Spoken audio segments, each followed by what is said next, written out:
So here we go. Sizzix Chapter 2, again, available worldwide. And I'll take you through the dies. I like to share with you the packaging. Now, for the packaging, I do create the packaging samples myself.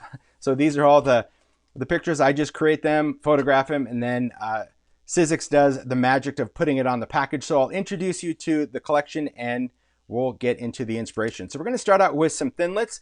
This first one, of course, Brushstroke Flower 2. If you're familiar with Chapter 1, we did these brushstroke flowers, very cool, but this is Brushstroke 2, and so you get different flowers and a different scale. So you'll get one that is larger than these, you'll also get one smaller than these, and the beauty of this particular collection, the whole brushstroke collection, is that it just has these very odd kind of shadowy shapes that allows you as a maker to create whatever you want with that. Okay, so this is about creating things with colorful cardstock, or if you wanted to do watercolor. And that's the thing to remember about dies that have a lot of pieces.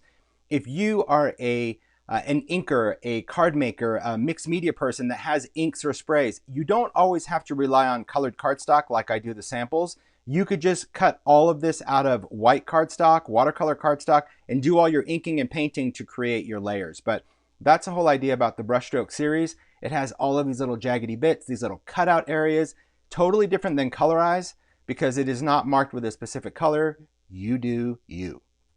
Beautiful. But this way, if you have this first set from Chapter 1, you'll see that you're just kind of growing your bouquet, much larger flowers that you can build on. You'll see that in the makes. So of course that is Brushstroke 2. Then we will get into this one. Now I've done a lot of wildflowers, guys, throughout the years of Sizzix, but one of the things that even I struggle with is that if I cut a lot of flowers, first of all, they're fairly large, and sometimes I want the flowers as a background, okay? So the cool thing about this particular die, this flower background, and I don't even know the official name, so honestly, don't quote me. I know Sizzix is in the house and they can put all the official names in there. But what I love about this particular background is that all of these little wildflower silhouettes, they're very small. They're designed to cut a couple of ways. One, it's going to cut just the top part. And well, I'm not going to get into the detail of the die, I'll just explain it. But all of this top area is cut out from the die, right? But the bottom part does not have a blade. And the sides, these two end pieces, also no blade. So what does that mean? Well, what that means is that when you cut this out, this is not going to physically fall out of your card at this point. So it gives you a couple of options. One, if you cut it as a card front, this piece will all be cut, but the base will remain in the card, and you could slide something underneath or behind the flowers, whether that's another background or anything like that. Or, I'll just show you this, when you do cut out these pieces, you get to determine how much space you want to create, as well as this area here. So let me just kind of show you. I'm going to show you after all. I said I wasn't going to take it out of the package, but I'm me, so I have to do it. Just so you understand when we talk about it not having a blade, okay? So the die itself, of course, is a blade. All of that is going to cut all these little detail pieces. And really, a shout out to Lisa at Sizzix for pushing the spec on this to get very, very fine lines for this background. But you'll notice that when the design ends, there's no blade here, which means it doesn't cut along the bottom. And there's no blade at the very end, right and left of this die. So if you were to cut it out on a card panel, right? If this was your card panel and you cut it out right in the middle, all this would get cut, but it would still be connected to the paper and allow you to slide something behind it, which is cool. You get to determine as a maker how much bottom area you want. Like sometimes you're going to put this on a card and you want to leave maybe a couple of inches of cardstock because you're going to stamp something or you're going to cut out, you know, happy birthday, whatever you're going to do. You as the maker get to decide how much cardstock you want to leave there. The other part, because it doesn't have a right or a left cut blade, you can also cut a repeat, right? A continuous repeat. And you can see here, this is where the pieces connect. The repeat's actually designed that this piece kind of fits into that one and gives it a seamless transition. So that would be about cutting a strip of paper. Maybe you have like a 6x12 piece of paper and you run it through your machine where you cut this first, then you lift up the die, and right where you see that cutting mark end, you place that die down again and you pass it through again. And then you can create this repeat. And this repeat's great because it could be on a 12 by 12. If you're a scrapbooker, you can create beautiful background, do your watercolor on that. Or you can take this and cut it and wrap it around something, put it around, a glass vessel, or maybe you're going to put it on a journal page, something larger than just a die. So just keep that in mind when you are working with this, that one, you get a million little beautiful flowers, a much smaller scale than any of the wildflowers that I've done. So you could still just cut these apart if you wanted to, right? If you didn't even want that background, you could have little wildflowers. But I love the fact that I wanted to give you some versatility about working on this. Yeah, someone just said, Julie said slimline. So yeah, you could do this for a slimline card, and you don't need to keep the base if you don't want to. If you wanted to put these flowers here on a slimline, you can. So anyway, it's just a really cool die, and sometimes I think it's really valuable to know those details, because you look at it in the package and you're like, I don't get it. And the thing about, well, that's why we do lives, is to share those little tips and tricks with you on how you can get the most out of things. All right, this next one, this is a panel die, a background die. A panel die meaning it's going to cut, and it's going to cut the outer blade, so you're left with a background panel. This is folk flowers, and the cool thing about this kind of folk art look is that everything is very, well, paper cut, right? So you can see that the design in there, it's not rounded, it's not bubblegum, it's kind of like you went in there with a craft knife or your scissor and cut all those straight marks. And I really like the look of this. Where do you see the makes for this, man? This was used in so many incredible ways. But this is a beautiful background. You could layer it over something. You could, as this, cut it out of an inked background that you already have. There's big enough space that if you like to make shakety shake cards, you can put acetate behind there. And there's some big areas that you can create shaker cards too. So a beautiful background die, folk flowers, right? To slow down when I say that. Next up, we're going to get a little funky. Now, I've added a lot of funky to the series, right? We have funky florals 1, 2, and 3, large funky florals, funky foliage, funky festive. We did funky mushrooms. We have funky wreaths. And the funky is really just kind of an artistic aesthetic, because everything that has that same style I put in the funky line. And what I like about that is it does have not only a cool kind of quirkiness to it, but all of the funky dies have layered pieces on the die. So like when you cut out a specific cactus, I'll just hold that up here. There's one of the cactus in the funky cactus. All the pieces for that particular one are on the same die. So again, unlike Colorize, where you have to have the separate dies for different colors, this one, you can cut that one funky cactus. If you're going to do multiple colors of just cardstock, you would have to cut it out many times out of different colors, but then you can always stack the layers differently to create different funky looks. But this, one of my favorites, I would say, this has probably been on my wish list for over 2 years. And every single time Sizzix is like, well, no, I don't really think that. But listen, living in Arizona, I love cactus, and I just think that this design is very cool and very quirky. And you're going to see from all of the makes that this cactus can be used for many things, including backgrounds for a dragon, which you'll see. So the great thing about this, let me point this out. Just buckle up for this one. What I did to make it even extra funky, okay? First, you get all of these different pots. Now, everything in funky is always going to have a layer to it. So even a simple shape like a pot is going to have a funky layer, and that happens to just be a shadow. So you're going to get this these different size pots that you can use, and you can interchange them because the pot is not connected to the cactus. So you can still use these pots for other flowers, right? Other funky florals or funky foliage. We did funky nature in chapter 1. But take a look at each cactus. Here's what I did different. So this cactus, to make it funky, we cut out all these little bubbly dots. So all these little things are cut out that show that base funky layer. That's pretty cool. This one, we actually put a very thick deboss line in there. So typically with a Sizzix die that maybe folds up, there's a crease rule. This one we did extra thick crease. We tried this out. And all I did is I inked my die first. So yes, the same way you ink embossing folders, if you didn't know about doing that, ink your dies that have a heavy crease. So I just take archival ink, that's my favorite. So I take some Distress Archival, I run it across the die, and then I go and cut it. This way it's going to cut. Now obviously where it cuts, you don't see any ink, but wherever it debosses, that's why you see those areas really sharp, because I did black ink that goes in there, right? So this next one, a totally different funky mark. So we've got little dots, we've got these kind of little, I don't know, little angles. They kind of look like little boomerangs, but those little L's. And then we've got these little lines look like confetti. That is part of the die. So it's not like another step. When you cut that, it's going to create that debossed edge. Now, all of these have different flowers as well. So you can mix and match. You do not have to put a flower on there. It's not part of the base die. So this also just gives you some bonus flowers.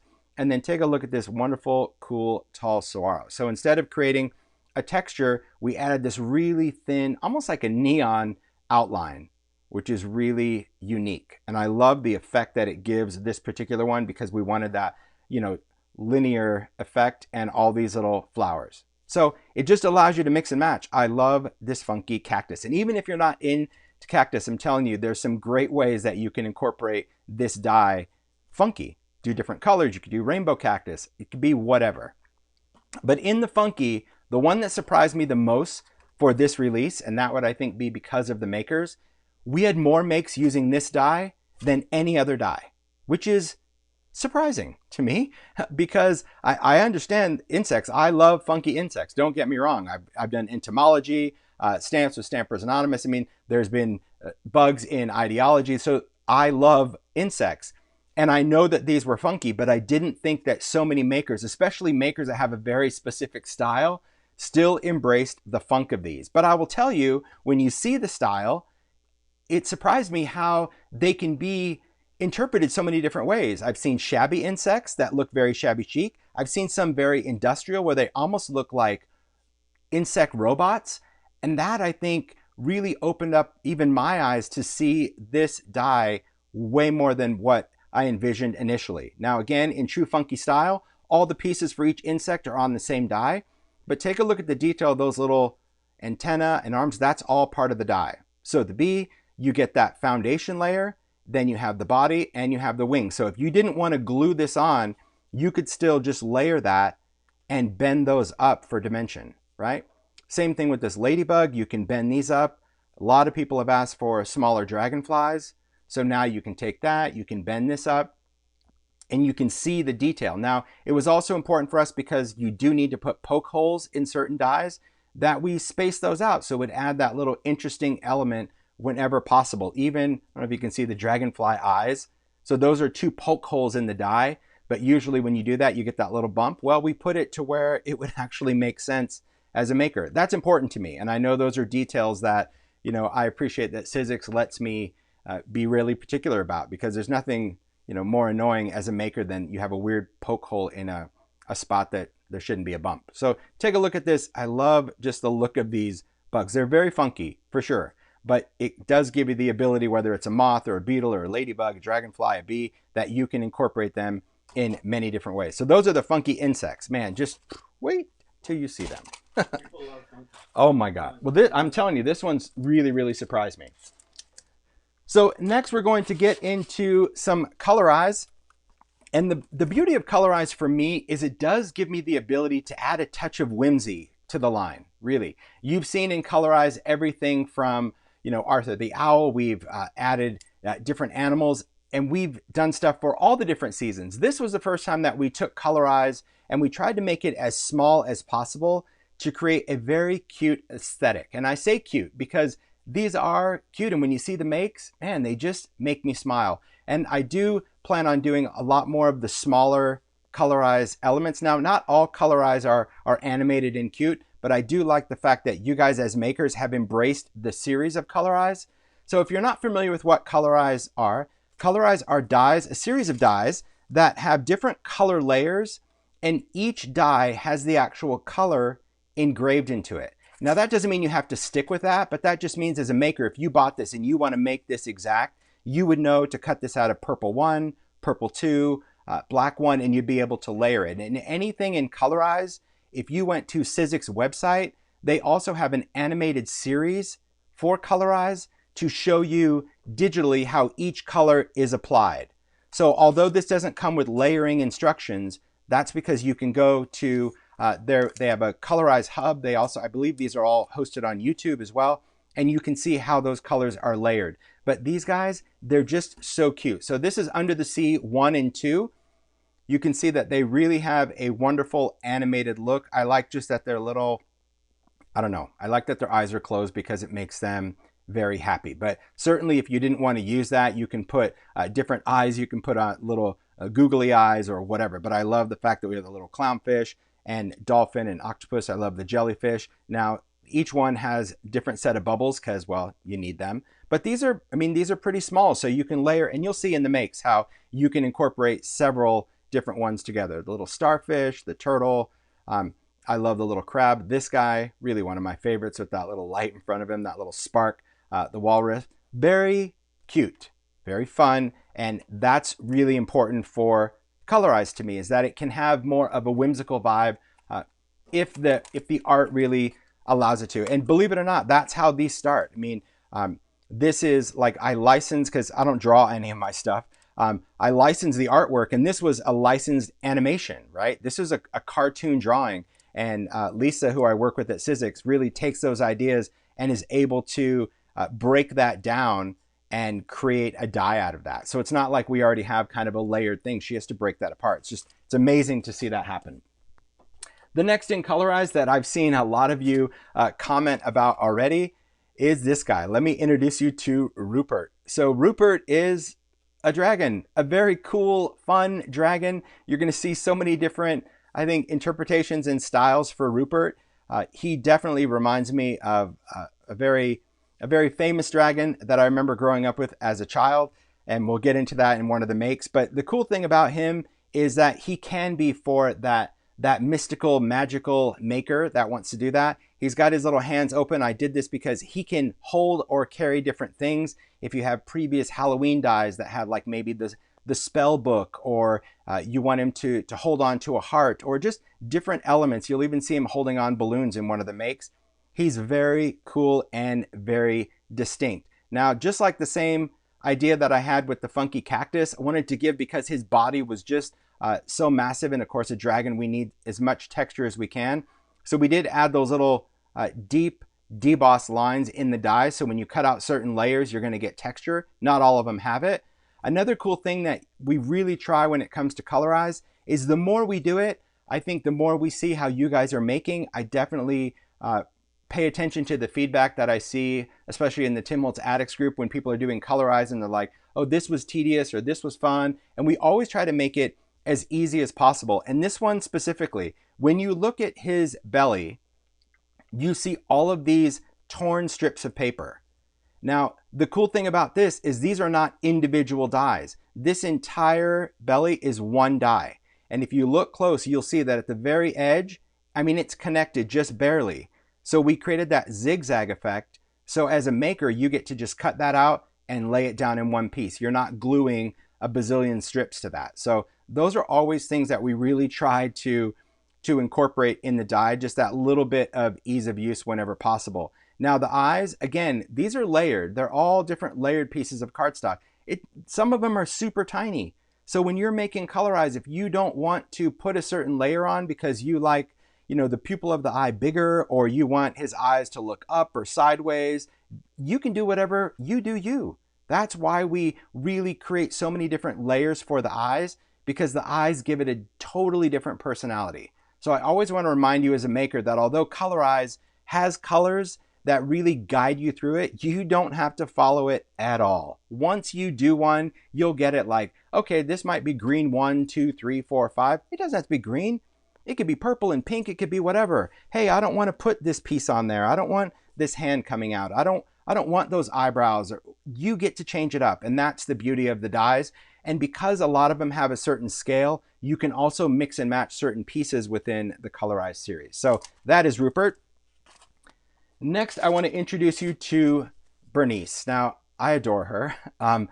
She's just wonderful. Again, in the Colorize series, we've had several different animals, and you'll see them throughout the makes. We've had Winifred and Gertrude and Clarence. We had Harrison, the lion. And as we add to those different pieces, I really wanted this hippo. And Bernice is just adorable. We've actually even seen a make on social media. Someone turned her into a cow. And believe it or not, it is doable and adorable. I think it was in the Addicts group, Mario, right? Yeah. So cute. So again, Colorize, all about layering, but the charm and just pure cuteness of that, oh my gosh, Bernice. And she's a wonderful size. You'll see.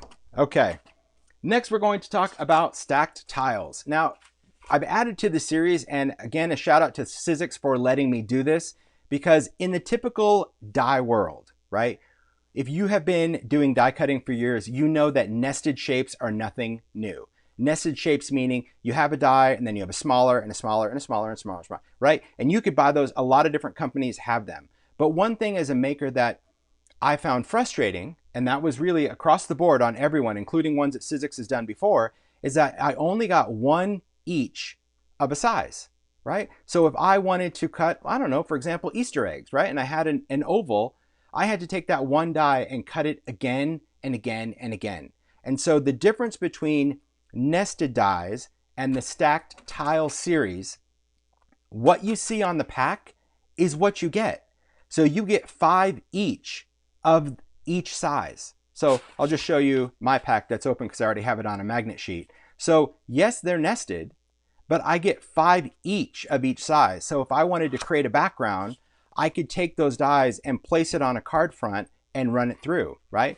If I was going to do a slimline card, for example, I could already have that card front and I could position these. And so maybe I want to have 4 or 5 windows of the same size. I get to place that down on my card front and run it through one time, right? Now, the other thing that we did on this particular type of die is several nested dies almost have too much of an edge for me, because you know that when you cut an open die, a framelit, that you're going to get a slight bruising on your cardstock. It's inevitable because of the pressure. But you'll notice on these dies that there is minimal edge. There has to be an edge because otherwise it would just be a wire. But these, believe it or not, they're still done out of steel, so they're going to maintain their shape. But I love the fact that it does not have that inner edge, and it just cuts very, very clean. So what you can do with any of these stacked tiles is, sure, you can cut all of those solids. So you've got all these different pieces that you can use a stamped image on. It's a great foundation for smaller dies, or you can nest them, right? So you can place this die inside this die when you cut it, and you get a very skinny frame. Now, of course, if I put this die and I put this one in the front or inside, I'm going to get a wider frame. But I love how thin these frames can be with this particular die. Now, this happens to be the ovals. But if you're new to this series, or if this is the first time that it's like clicked, right, that you see it and you're like, oh, that's what it is. I thought they were just nested dies. I've released these throughout, and I will tell you that these are not sticking around. We have one more shape. I'll tell you that. It's in Chapter 3 that's coming out in July. I did a rectangle because to me, I wanted to kind of cover all the basics of the basic shape. So we have, these are stacked tile hexagons. These have been in the line. We have squares, circles, triangles, which make great trees, by the way, for Christmas. We just introduced ovals, and then rectangles will come in July. So the great thing about, of course, that series is that once you have this, you just have so much variety to create panels. And I like the fact that many mixed media artists, if I know a lot of people have been kind of creating all of their art journaling or mixed media fodder. And the great thing about that is you can have all of your collage backgrounds, or maybe you've been following the demo series and you're like, I don't know what to do with my backgrounds. Heck, take a bunch of these dies, take a full background that you've done, fill it with all of these little dies, cut it out, and now you have all these pieces, these accents that you can tuck under something, you can sew through something, you can use it as a foundation, but it is a great way to cut out shapes, and the fact that you get multiples, that is what it's all about. I agree, we need a diamond. So hopefully Sizzix will let me do more, but I will tell you that these aren't really the top sellers, just because I think that most people assume that, oh, I already have a nested die set. It's like, yeah, but you don't have a nested tile set where you have multiples, 5 each of the same sizes. So yes, hopefully I'd love to do diamonds. I'd love to do hearts. There's a lot of shapes that I haven't been able to get to yet, but hey, slow and steady. If they'll let me do more for next year, I'll do it. But I try to squeeze in what I can. All right. Then we've got this one. Now, if you are a maker that follows me, you know how much I love numbers. I really do. And we launched these numbers in an ideology set. It was Ideology Layers Urban. and it's an ephemera pack, but they're called layers because they're thick and coated. And we included these big numbers. This was something that Paula had asked for in ideology, and it became so popular. We saw these numbers showing up everywhere, and I'm like, man, we need to do a die set because you only received limited numbers in that ephemera pack. And so if you were going to do things for birthdays or specific dates, or you wanted to incorporate numbers, you got one each in that pack. And so that's what I love about being a designer for multiple brands. The brands play nice, where I'm like, hey, ideology, hey, Advantis, can I take that design and do a Sizzix die? They're like, yeah, go for it. So the beauty of this is called Countdown. It is a wonderful, massive number, right? So you can see here that the number's just under 2 inches. It's actually 1 7/8 inches, so just shy of 2 inches because I wanted it to fit on a template. You get one each of these, but I love the size of it, the scale of it, the boldness of it. You're going to see some really cool mixed media applications for this, because if you love digits, numbers like I do, this is going to be a very cool set. But I will tell you, and I don't tell you this to kind of freak your freak, so you have to, rush out and buy it. If this isn't you, don't buy it. That's totally fine. But I will say that if you follow me and you've been buying Sizzix dies for years, you'll know that this is always the first to go. I don't know why, but this is one of those things that numbers just don't last, because I don't think everyone sees the true potential of that. If you've ever done a make and you're like, oh man, for Christmas, I'd love a 25. Or for Halloween, I'd love a 31, or Valentine's Day, or hey, it's someone's birthday. That's the importance of always having really good number sets to rely on. Or if you just like it for the art of it, right? Okay. Now, deep breath on this. I know this was a favorite of Zoe. I'll talk Zoe Hillman. When I showed her this, she's like, okay, like I don't really need anything else. I'm good with this one. And I know there's many people. I thought of my friend Joy as well. So anyone that's into computers, or anyone that's into steampunk, or anyone that's into circuitry or anything, this is a multi-level. So multi-level, of course, is similar to 3D technology, but instead of it being contoured, right, this is actually stacked, multi-level. And so this is called circuit. And you will see here the detail of this really cool circuitry. And when you see the makes, oh my gosh, how cool it is. So a multi-level, of course, you're always going to see that kind of stacked transition. That's the important thing, is we want to see those different outlines. This is just done out of white cardstock, just to show you the true detail that the folder can provide. But of course, if you're into anything industrial, just doing simple metallic cardstock, this is metallic craft stock, and some black paint, I mean, shut the front door. Like, that's just cool. It's a great texture. And again, you're going to see in the makes how this was incorporated so many different ways. So this is called circuit. That's a multi-level. And then we've got one more die to the mix, and we're going to get into the makes. This is a favorite of mine. I'm going to be honest. And this is absolutely no disrespect to the Sizzix team, but when I presented this, this was very ho-hum to them, where they're like, wah, wah. I don't really see, Mario's laughing, but it's like, it obviously doesn't have the same stylistic aesthetic, but I love retro things. Back in the day, I did an entire series of a retro fan and typewriter and globe. There was a lot of different ones, but I really wanted to do a television set, and you'll see why. You'll see from the makes why I wanted to do this. I also wanted this to be a Bigz die. I wanted this to be steel rule because I wanted to be able to cut this out of chipboard and thicker things to actually make a standalone piece. So this is the Bigz Retro TV. This is a steel rule die, but it has so much more detail than we've ever done in a steel rule die before, meaning it's going to cut out that little vent.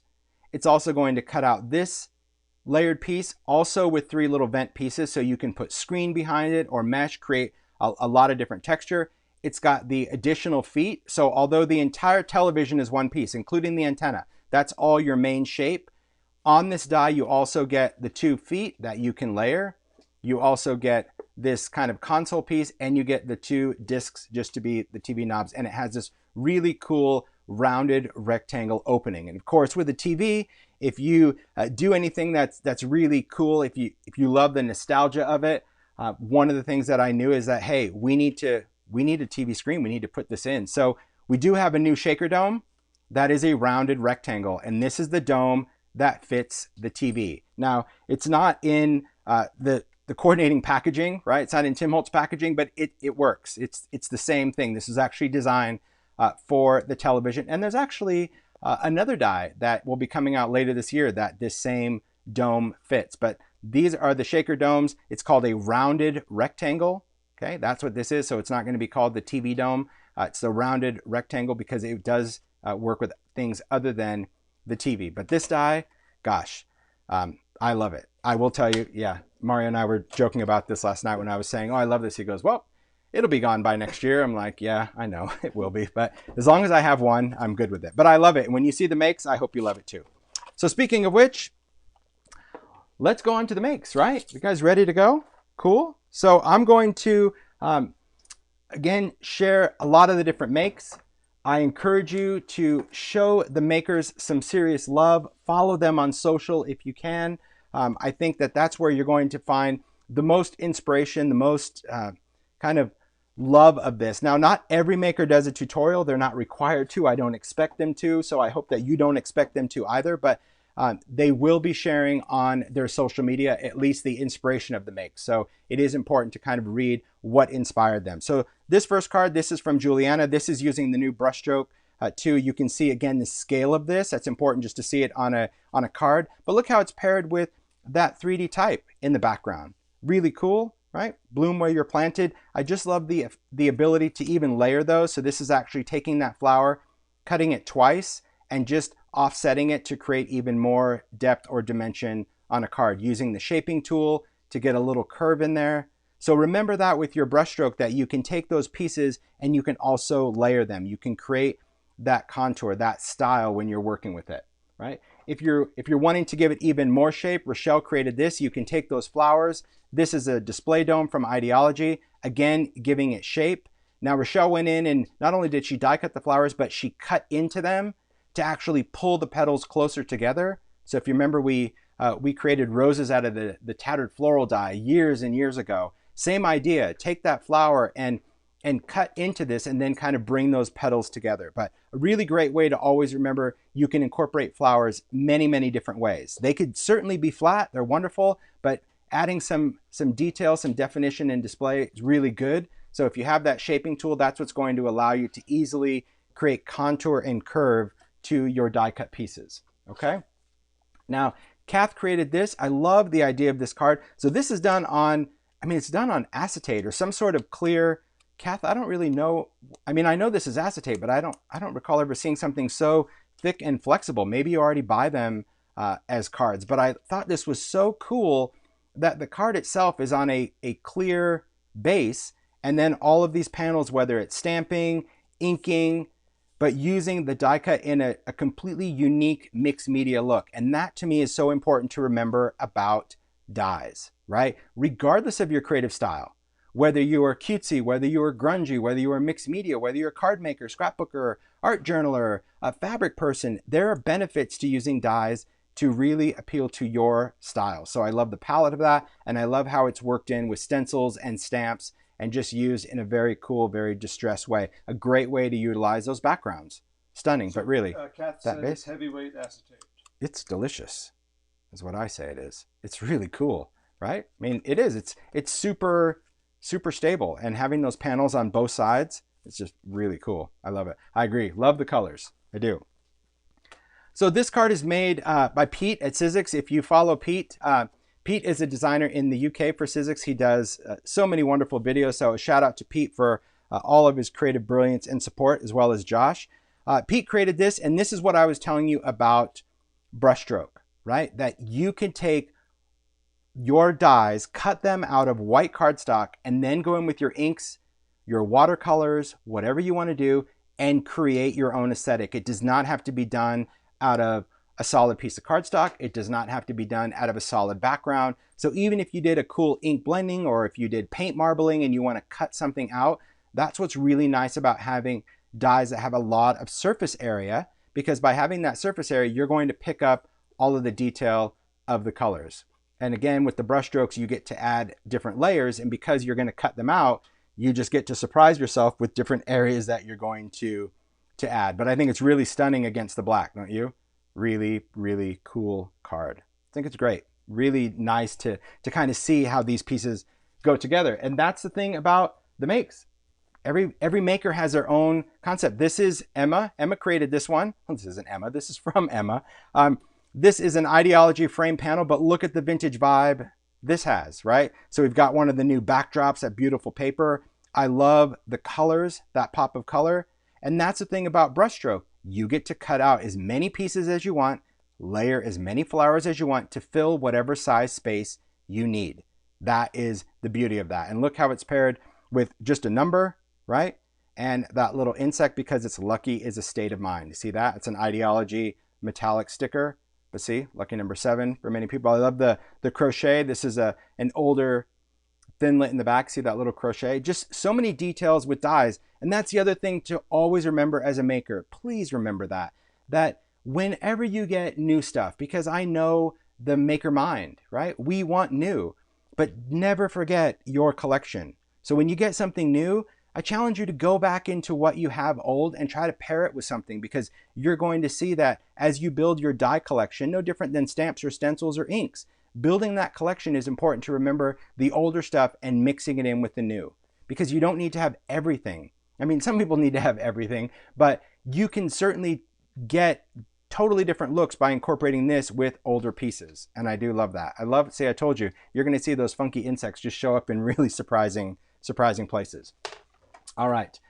So Jeanette created this. Jeanette Simmons, if you follow her, she is just a wonderful mixed media artist. She is true mixed media, right? We're talking just brayering paint and layering and ripping things and doing all that. And so I'm really grateful that she said yes to this, because I saw on her Instagram that she started buying some dyes, and she was using dyes in mixed media. And it was something that I didn't see before, because usually I see something very clean and very finished.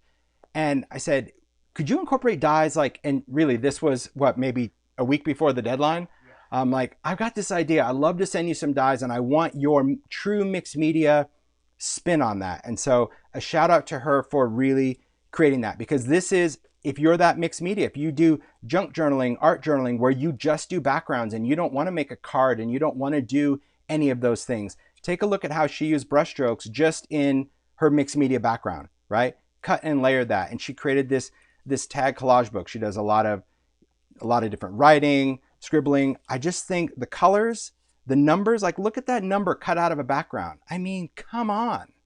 That's just, I want an entire set of just those. I want to do inky, painty background so I can have it. But look at those flowers just cut out of very cool mixed media backgrounds. And you could add your washi tapes and staples. And I mean, there's just so much that could be done. This is, again, using that wildflower die cut out of mixed media background, right?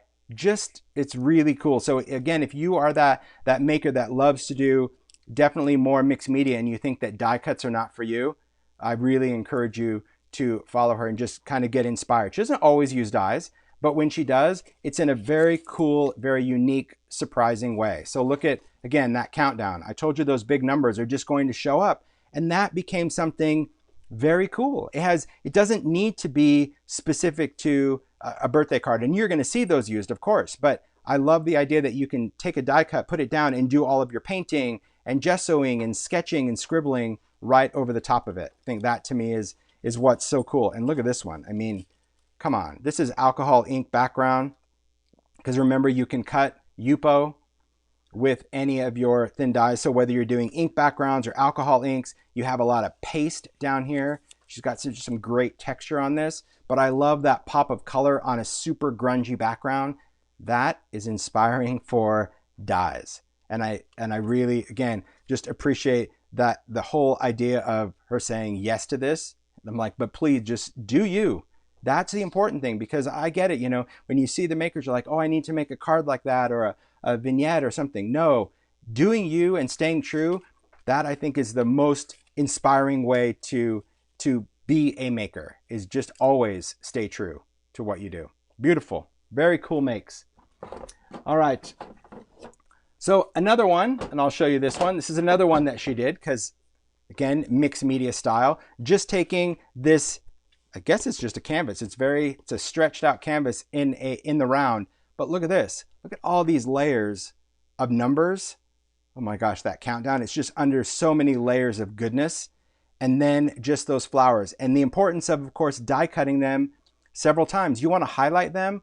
Great idea is just put them over white cardstock, right? Offset them just a little bit, and that's going to give you the highlight. So if you're ever looking to make a die cut pop on a dark background, it doesn't mean you have to go around and paint the edges. You could do that, but always think about just taking a solid color, whether that's white or black or anything, cut it, and then just offset that other die cut, and that's what's going to make those pieces have that little outline. She did that to all of these that really show up.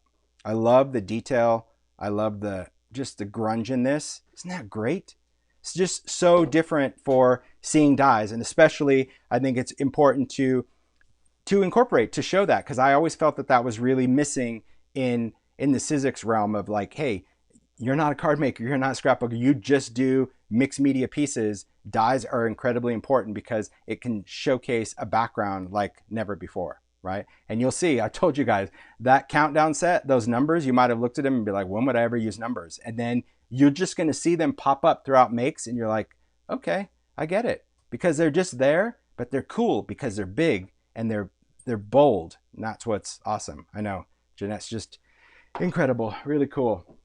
So I love seeing, of course, the difference in making styles. That's the other thing that's really important. So a shout out to all the makers for staying true to their style. Now, if you see bright and you see bold and you see colorful, Sharon, like very clean, vibrant maker. And I love that. And this is just, again, just a wood panel, right? Now, I love when they leave me little notes. So this just shows, and thank you for doing this, Sharon. This is using Brushstroke 1 and 2.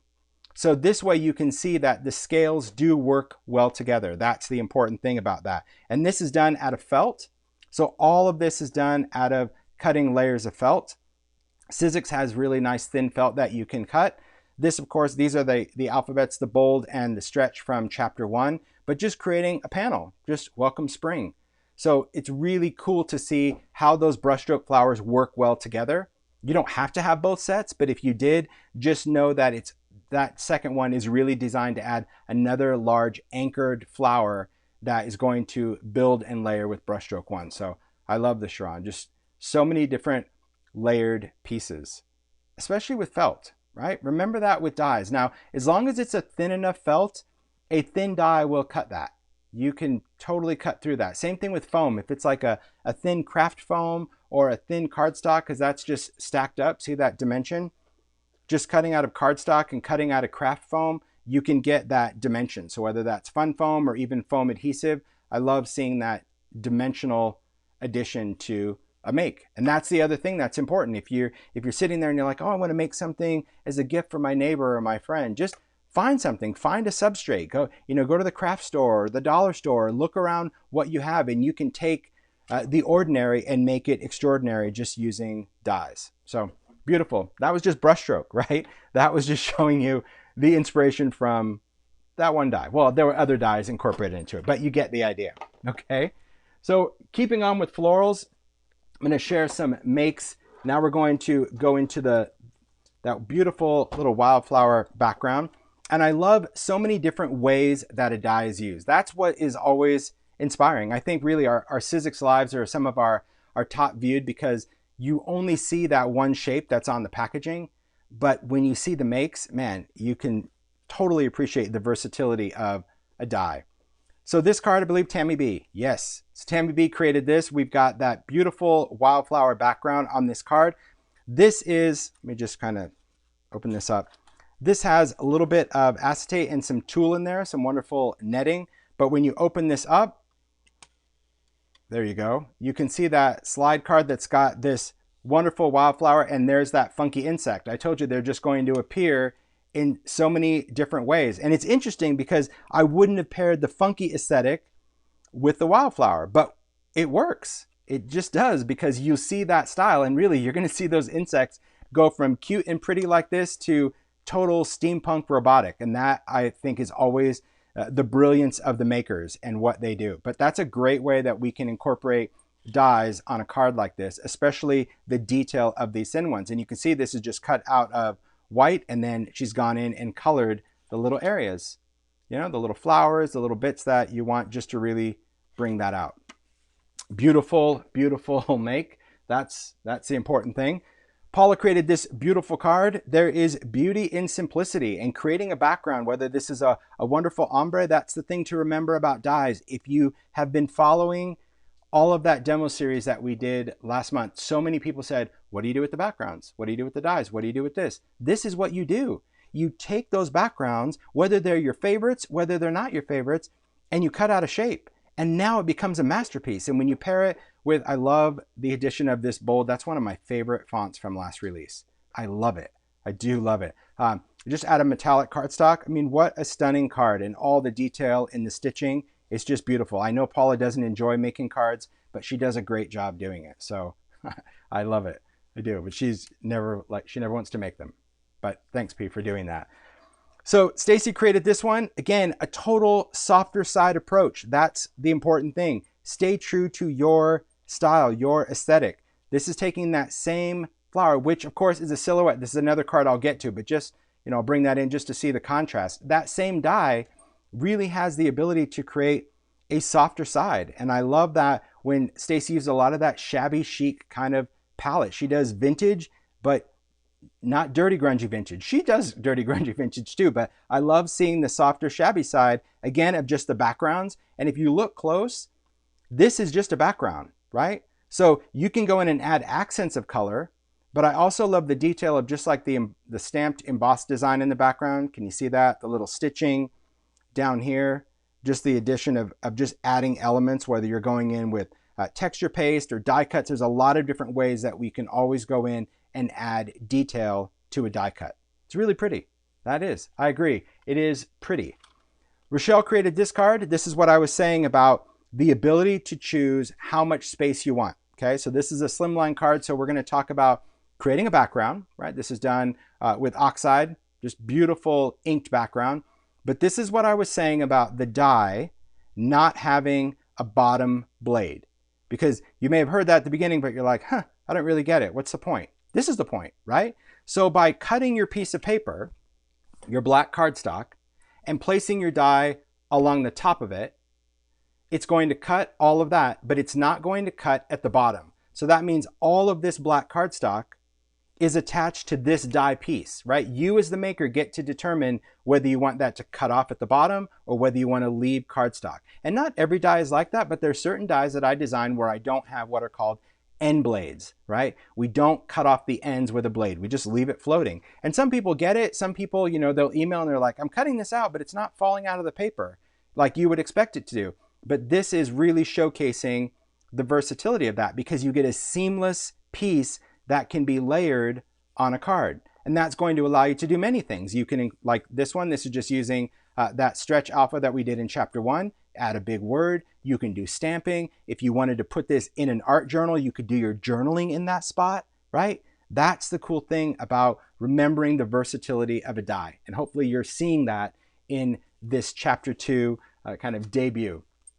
Again, Jeanette incorporated this in mixed media. She actually ripped this out of a journal. She just said, I just did a journal page, but I wanted you to see how I would do that. There's a lot of ideology elements, everything from found relatives to ephemera and stickers. But again, taking your backgrounds, anything that you do, and using a die cut just as another piece of ephemera, right? It doesn't always have to be the star of the show. It can just be an element that you want to incorporate in your make. And you can see like this stuff is just, it's all stapled, tiny attacher just going in there, some sewing in there. But that's the importance to remember. If you see a die and you like a shape, that's what that's about. It's about seeing that shape and going, okay, I'll use that.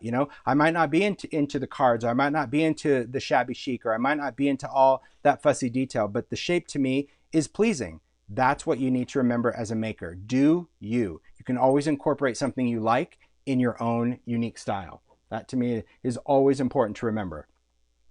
So Jan created this. Take a look at this. I'm just going to try to show the detail of this. Beautiful. Jan Hobbins created this vignette box. We'll talk about the box itself in a minute. Just using those flowers, using that new stack tile, the oval, to cut out a window, to then put more flowers behind it to really kind of create that endless illusion of flowers. Just really pretty. A beautiful vignette box that can go on there. But take a look at the detail on the box itself, right? So the box itself are all of those stacked ovals. Now this to me, like, I just loved it. Like the juxtaposition of that, you're going to see a card that Paula did as well. Taking an oval, and remember, you don't have to center it. You don't have to put it in the center to make it a perfect frame. You can offset it, give it a totally different, very kind of artsy, retro vibe. And I love the fact that there's solids, there's frames layered, and then all of these pieces, those are just extra cut pieces that are glued on. And to create this look, because it does look like, you know, that textured surface, you're just gluing on your scraps because this is painted. So whether you went over it, whether this was pink cardstock or blue or anything underneath, once you glue all these down with collage medium and you seal it, then you could paint over it and it becomes one. So think about that with your dies. Think about those sacrificial backgrounds that you don't quite like, or those little extra pieces that you snipped off the edge of a card. I mean, look at how cool that is. That's just charming. Or that little bit showing through that frame. This in itself, if that was the focal point of a tag or a card that just said thinking of you, you know how many you could create just cutting this background one time? That's the whole idea. And I hope that when you guys are watching this, or if you're watching it on the replay, man, keep a little notebook, honestly, just to jot that down. Put the date of this this YouTube and then jot that down, because it's these ideas, these little nuggets of perfection that really are the ones that are like, oh, what was that thing with the thing? And trying to find a video again is crazy. But you can always go on the blog because there will be pictures of the makes. But sometimes you don't really appreciate the details until they're called out, right? All right. Then we wanted to just go into the ovals. So again, a shout out to Paula for creating this card. It was just stunning. She's like, I made a card. It's so simple. I don't know if I want to send it. I'm like, when I saw it, I'm like, are you kidding? It is a brilliant use of that stacked tiles die. This is what I'm talking about, because this is all the same. So she just got to lay those down and cut it through and get those pieces, right? You get 5 each of the die instead of like 1, 1, 1, 1, and doing an inky background. And again, taking one shape, putting it inside another and cutting out that piece, you know, then you get that fallout piece that then you could place on the card as well. So you get to use the inside and the outside of that. That's what it's all about. These are the new label stickers from Ideology. I love those little label stickers. Just a cute card, right? Simple, but a great way to incorporate any of those stack designs. So whether this was ovals, whether this was hexagons, remember, not only the solid, not only the frame, but play around with offset. Play around with not trying to be matchy-matchy, you know, 6 layers of washi tape. Just kind of place it down and you get what you get and you don't throw a fit. You're going to surprise yourself, I think, with how that look is going to be on a card. And who knew that just really an oval could just be pure happiness, right? Well, it can. All right. Next up, we're going to talk about folk floral and the importance of a background die. And not only that, but the versatility of what you can do with a panel die, right? So this card, this is done by Pete. And again, taking a background, taking that full panel die, this is all the knockout, this is all the pieces that would fall out, and place it over black cardstock. Simple. It couldn't be easier. Take a background, cut it, put it on a contrasting piece of cardstock, put it on a card base, zippity-doo, done. Right? That's the simplicity of background dies, that you can go in and create really cool, very detailed, quick makes with a background, right? And that background, of course, could have its own personality, its own unique style to whatever it is that you wanted to create. Kath created this one. Beautiful. Now, here's what I always love, and Kath has done this many times. I think it even started with like Nordic a couple of years ago when she did it. And I thought, man, that's just so cool, because a lot of times when there's a background die and it cuts out all these little pieces, the fallout, right? The little dropout pieces, you just kind of discard them. And that's really what they were designed to do. But if you look here, Kath, she had those pieces, but then she cut this out again and then paired those pieces in those openings to add that second layer, right? So by just doing this out of black craft stock and sanding it, it creates a beautiful contrast. So she still has her background. This feels to me like it's Yupo, right? That's put over white cardstock. So that's the background piece. And then took this die again, and now she has all these little nuggety bits that it's not over the whole thing. She didn't fill in everything, but those really large areas that you can match up, just really clever. A very cool use for the die. creative. So sometimes those pieces can really, especially if you like to place those pieces down, just work really well together. This is another card by Paula. Again, a great way. This not only shows the perfection of a background die, but also, again, that versatility of that countdown, right? Just look at that. Metallic cardstock, 15, it's your day, perfect birthday card. So this couldn't be easier. If you have backgrounds, cut that out. If you have the numbers, instant birthday card. And again, that's one of those label stickers from Ideology that's already done. It's kind of plastic. It just looks like a label maker. And it couldn't be easier, right? Beautiful, beautiful card and a great way to showcase the backgrounds. It's funny how many people really have used this background with black cardstock, because I think that that sharp contrast is what really becomes super impactful in a make, right? Just seeing that contrast, because you're going to see several others. I'm just going to keep going with these backgrounds, and each one it's like, whoa, same die. Yep, same die. So Anita created this. This is a shakety shake card. This is a massive shaker card. This whole front, you hear it? All those shakety bits inside. Yeah, I wish that was candy in there, but like, it's just beautiful because, as I mentioned, I'll try to show you that those large openings really showcase all that shakety shake that you want to put on there. I love that it's paired with one of the funky insects, that dragonfly, right? This is even one of those Ideology wings, like just using the little acetate layer, but a fun way that you can incorporate those elements. And that insect just seems to, I mean, we saw Tammy using it with the wildflowers, and now we're seeing this on that folk flower background, right? But I love the detail, right? The tape that goes around it. You know me, I'm always really impressed by shakety shake because I find these really mind-blowing to me. It's a lot of work to do, but I love it. And these are all the Ideology clippings. So little things shine and sparkle in the garden by the light of the moon. Life is wonderful. Just that's the quirkiness of using those stickers and stamps. So great card. Again, another bright background on over black cardstock. Kath created this card as well, but you can see just from one make to the next, the different ideas, right, that you can use. So one background, she did that black alcohol ink background on Yupo. This, a vibrant watercolor background, and just Hello Summer. So that's another thing to remember when it comes to cards. It doesn't always have to be birthday. It doesn't always have to be thank you. It could just be something fun that you want to give to a friend just to brighten their day. And I love seeing that stretch alpha. And of course, these are paired with older alphanumerics, that little tiny type right there. But great backgrounds. So I love seeing all these backgrounds that were used because we've done so many over the last month, right? So now we're going to see the reverse of that, right? Sharon created this. So here, she's completely flipped the script on us, right? We've seen a lot of colorful backgrounds over black, but now this is taking that black alcohol ink cardstock, which is it's almost suede-like. That's why it just looks so matte, and it's thick, but I love how it cut clean with this. But this is what's really unique. So there is still depth in here, dimension.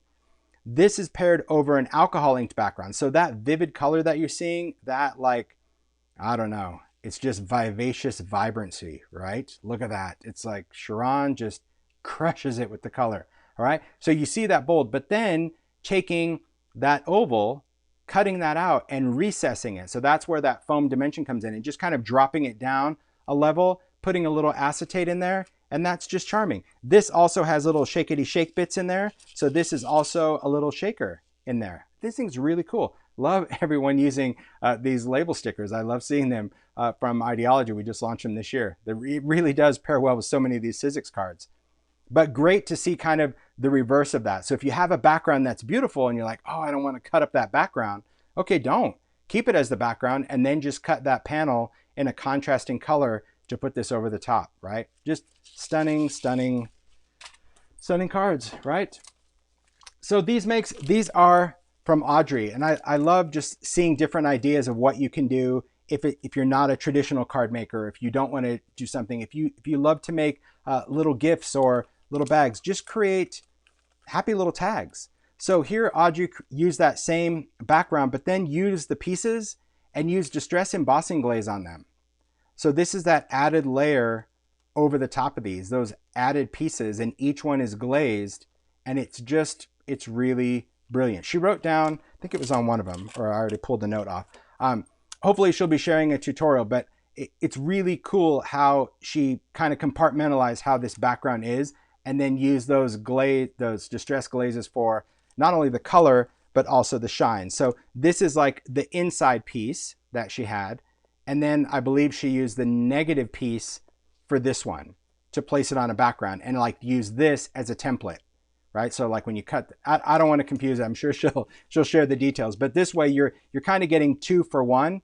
But again, I love the different looks, whether you're going to work with ideology, right? Whether you want to go in and take some of that funky nature that we have, but look at the effect that the distress embossing glaze gives to just certain pieces to really bring it out. And these tags are just clipped onto a little gift bag. Really clever. Beautiful, beautiful tags, beautiful color.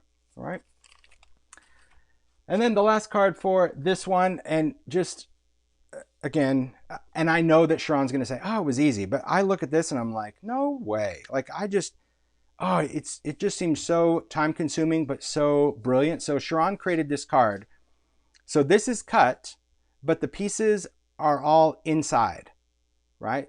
So this is now flat, but all these pieces are colored, right? So again, I don't know if this is one of those, wizardry tricks where you cut it and all the pieces are in there and you go color that, or if you're really coloring the pieces and popping them back in like a puzzle. I'm not sure, but it's awesome. It is so cool to see all those pieces individual, but it doesn't look easy. It looks really complicated, but fun nonetheless, because if you like to color and you like puzzles, this is it. But my guess is there's probably some really clever trick on how this is done.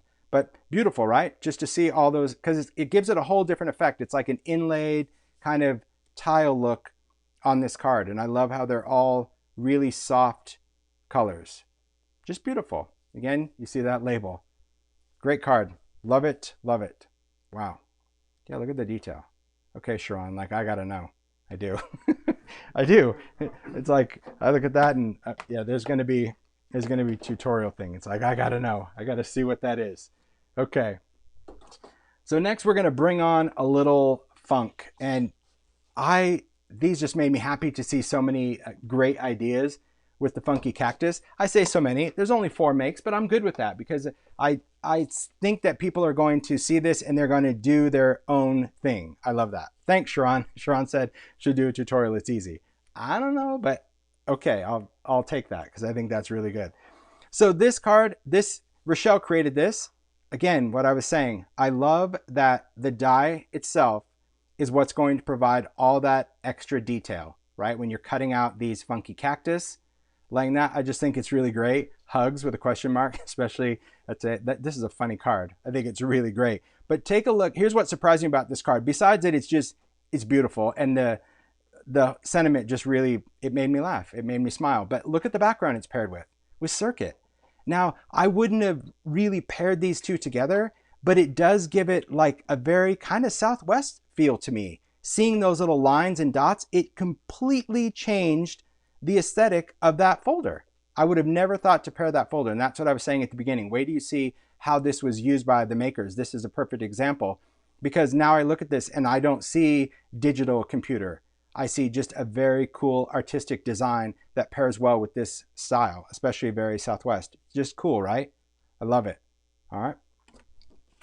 This card, beautiful. Sharon created this one. Take a look at the colors. Again, just using that. Simple, but beautiful. That's what I love about the cactus, is that it just really has, I think it's just because of all the colors that the makers use, just very pleasing to the eye, but just a very cute, simple card. And the nice thing about a lot of these elements, any of the funky pieces, whether they are cactus or insects or anything like that, you can create these elements ahead of time. So whenever you need a card, you can place this down, you can kind of do whatever. But it's really interesting that with all the lineup of the cactus, like they use the same, right? They didn't get together and do this. So it's really interesting. They're like, okay, I'm going to put them in this order. So I always find that also equally fascinating when makers send in their makes, right? So Audrey really from a maker perspective of the makers team, she does a lot of fabric, a lot of stitching, a lot of detail work. And I thought this was absolutely adorable. So this is done out of fabric. This is my abandoned fabric. But I love seeing this funky cactus die cut out of felt. Look at the layers of flowers cut out of felt. All of the little detail of the cactus just stitched on there. It says to the point. And as you would guess, if I open this up, it's a cute little needle holder and pins, straight pins and needles. How, isn't that just, it's so charming. And there's another little cactus in there, but the detail, all those little knots, those are all stitched on there. I love seeing dyes used completely different. So there again, if you like to do fabric work, if you are a quilter, or you like to just do applique work, or you like to just make things out of fabric because you sew and you have that ability to create that, never forget the importance of a die cut, because you don't have to go in and do all your fussy cutting work for applique. You can cut out those pieces, and adding texture, adding those layers, just cutting that out of thin felt and then doing all the detail work with stitching. If that is your skill, man, that's just brilliant. Really, really appreciate. And I love just how they kind of taken the whimsy nature of the cactus and created that. Just good. But yes, it could be a little fabric book, but I think the needle book is just charming. And then this, I thought this was so cute. Stacy created this. It's a little vignette box. It's got that little handle, so it just looks like a little drawer, but take a look at, let me just hide this out of the way. Look at that. Look at the little cactus garden. Are you kidding? So the foundation piece, these little pots, these are the ideology thimbles that Stacy painted. And then she's got moss, and there's some mummy cloth from the Halloween launch, because while mummy cloth should be used year round, it's a great little texture. But take a look at that little cactus garden. How cute is that? So to just have in your house, in your creative space, or if you know someone that likes cactus, they could set it on their desk or a shelf, but so cute. Just done out of background paper and added all those detail. And by just adding in little moss elements in the thimbles and putting it into that little box. Just, isn't that cute? So cute. All right. Love it. Love it. So many, I mean, again, not a lot of makes, but the ideas, that was it for me. I just saw it, I'm like, okay, just really brilliant. From seeing the color palettes played, seeing it out of fabric, seeing it used dimensional, and then seeing it paired with that circuit, it was like, okay, I'm good. And you're going to see the cactus show up. There's cactus in other makes, just more of an accent, but these projects really highlighted that. And I love the funky cactus. I really do. It's cute. Okay, next, well, we're going to do insects, and there is a lot of makes. It's the biggest thing. I'll show you. It's the biggest basket of makes using the insects. When Mario and I were sorting, I'm like, oh, there's another one. Oh, there's another one. But they're cool because you are going to see that they're so different, and the ideas for incorporating insects, just unbelievable. Don't you agree, Mario? It's really, this whole release has just been amazing. Yeah, because the release really isn't, there's not a lot of SKUs, but the ideas, it's endless. So beautiful. It's just, yeah, unbelievable. All right. So Juliana created this card. I love seeing, again, we've got that funky insect. A lot of people talked about die cutting this out of acetate or packaging to create those transparent wings, which she did here. So you can see that little texture that's done in there. And sometimes when you're cutting plastic, most of the time plastic is very self-healing, but it's still the die, even if it doesn't cut the hole like it did here, it's still going to leave a really great impression for texture. So I just love the whole BU. What a great message, and just a really charming card. And there's the hex in the back to add those pieces. Remember the stacked tiles? You have the ability to cut all those little hex in one pass to add to a background. So really cute card, Juliana. It's cute. I love it. So there's a whole series. So we're just going to kind of all done kind of the same way, again, using those stacked tiles as a hexagon, adding little elements. That's just like one of the wildflower stems. But again, you can see the funky insect, and paired with that, I love that bold font that we did in chapter 1. But you just see really the ability to take different dies that you have, take the funky insect, and now this happens to be the funky wreath on the background. So whether you're pairing it with the wildflower, the hexagon, the wreath, I just think it adds to some really unique charm if you're making cards and you want to add that insect, right? Very cute, because when you hear funky, you think, okay, well, what is it? Well, these to me are very cute, very wonderful cards. And we get into so many different styles of how we can incorporate the insects. So this tag accordion book, this is created by Kath. I love it. It's a little kind of note to self. But this is just hinge tags. It's hinged together with washi tape. But you're going to see on here just so many different dies used different ways. Again, those wildflowers just kind of coming off. Because they're connected, it makes it very easy because they're not just connected at the bottom, right? They're connected throughout. There's little connection points throughout the whole thing. So even if you eliminate that bottom piece that I talked about, you still just get to place this down, right? You get to glue it down instead of going in and having to glue a bazillion stems. That's why I wanted to do that design. I thought it was great. But you're going to see the insects throughout. There's a lot of ideology ephemera that's layered on here. You're going to see the countdown dies. And it's just really a charming tag book with all the different numbers on there. I love that, right? So many different details, just incorporating the insects, the numbers, and the flowers. I love the color palette, right? Very vintage, that wonderful kind of nature one. And I just love the back as well. You know, people always talk about the back of the tags. I love just seeing that watercolor stamping. Just cool, right? So a great way that you can incorporate those pieces if you're just going to make that little accordion out of tags. I love it. I know, I do too. It does have really great texture, I have to say. Many layers in there. It's good. All right. So Jan Hobbins, she created this. There's so many shaky cards. I think just because the makers know I love the shakety shake. But here's what's really cool. Look at the shaker window. So the shaker window is actually cut with the funky wreath, which gave a great opening. And then that piece is actually put back into the card like Sharon did with that background. This is placed back in. So now you've got that funky wreath as a shaker and then those funky insects. Now these are done, if you take a look, this looks like it looks like worn wallpaper to me. It does, with like little tiny flowers in there. See how, I mean, to me, like those look really sweet. I just seeing those done out of wallpaper. Actually, hold on. You know what this is? I think this is what it is. I could be wrong, but this feels like the new tape. It does. It feels like that new linen tape. It definitely feels fabric-y. I don't know. Jan created this. It's just beautiful. But look at all, like she incorporated all the insects in one. And when you look at it, you just don't notice all of them until you start looking in and you're like, oh, there you go. There's that little beetle. There's a ladybug. This is? I don't know. She just said backdrop. So it's super textured though. That paper right there. Huh. That's interesting. It's beautiful. It's absolutely beautiful. I love the palette of this. And I love, again, that shakety shake because there's some of that fabric tape right there. I love that. Oh, it is worn wallpaper. Okay, I don't write the first. But then, thanks, P. So there's the wallpaper because, again, I'm pointing out the texture of that paper because, see, worn wallpaper has that really delicate linen texture to it. And that's what made this, it really caught my eye. And then there is that fabric tape, that linen tape that we did in Ideology. Just a great card. I love, again, the palette, right? It's just changing things up and utilizing things completely different.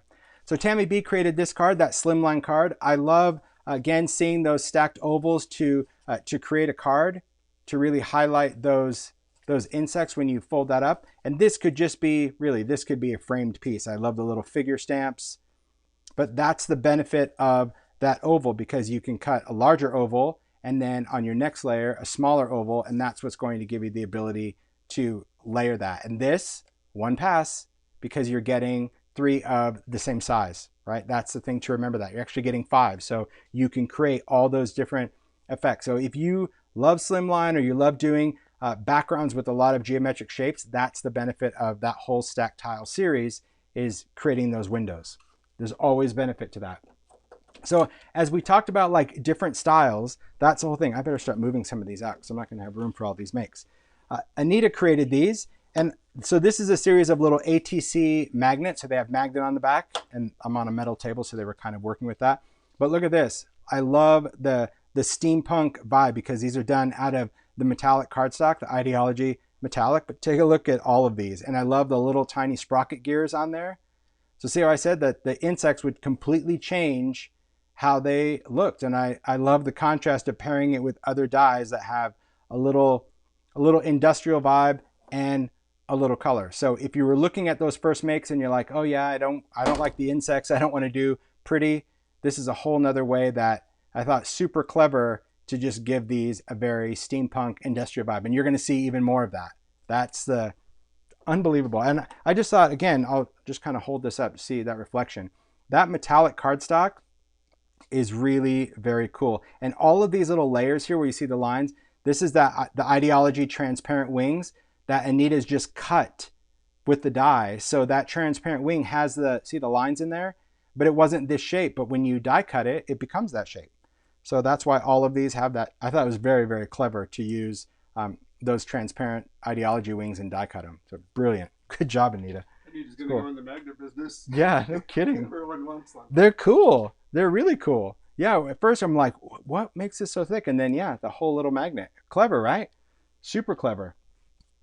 All right, so as we talked about getting into industrial, like, check this out. So Zoe Hillman created this. Zoe just like loved texture and grunge. I can always count on her to really be just pure grunge, starting with a crackly background, right? Take a look at that. You just want there. And then crack leather, and then using that foundry folder to create that rivet. Again, more crackle. I love just seeing all of that crackle paste. This is distressed crackle paste that just is magic.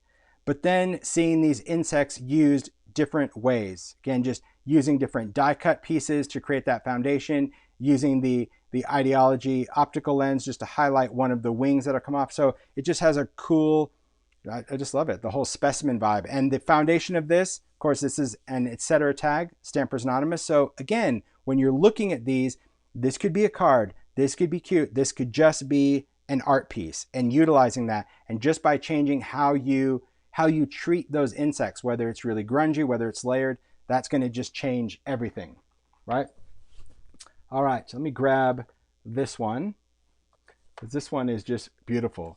So Yuko created this. So this is, it's a really charming display box. So at first when I saw this, I'm like, okay, well, just this was enough to just make me like, so this is a stamp. First of all, this is the specimen stamp from Stampers Anonymous. But when I saw just how wet and, I don't know, it just looks so, doesn't this look so discarded and decayed? Like you just found this specimen box in some sort of, adventurer's room. I just think it's great. But there we go.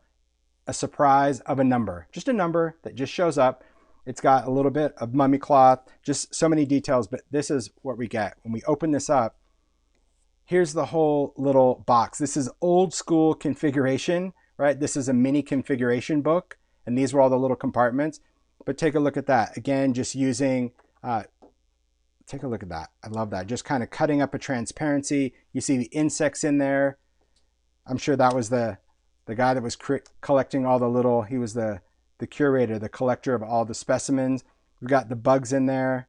We've got the little dragonfly. And there's so many different details because so many makers cut these insects out of wild backgrounds and wild different elements using some of the Ideology letterpress. I just thought that was a really clever way to incorporate, especially if you're a lover of Ideology and stamps. You're like, I'm not sure how many times I would want to use dies. This is a great way if you like to make vignettes and you're looking for elements that you want to go in and fill into that. That to me is what's really cute. And I love, especially when you talk about the scale of these, right? When you look at the little scale of photo booth, those are the ones that come in that strip. This is what's nice about adding those little photos, those little snippets. So if you're a fan of paper dolls, maybe you're a fan of the larger found relatives, the little photo booth, really perfect for adding detail. So really cool. Great. So many details, right? So many details. That's what it's all about. Stacy created this. This is a vignette tray. You're going to see, would you believe, 4 makers made vignette trays. Same size, same tray as a substrate. Didn't get together on this, not part of anything. So I love the fact that, and you're going to see all the ideas are completely different from one another. So Stacy created this. Again, the palette. Here's another thing to remember about makers if you're making tags. Tags are backgrounds, right? So you'll see that this background, although it has paper on it, you still have, there is a tag, right? There is a top of a tag just added on to this. There's a lot of ephemera, like field notes ephemera. There's a dragonfly, but if you see the texture, I don't know if I'm trying to get the light to play. Distress embossing glaze really adds that effect. So this is like the distress embossing glaze, looks like maybe some translucent grit paste on there, that technique where it looks like melted glass. You can see here this whole background die.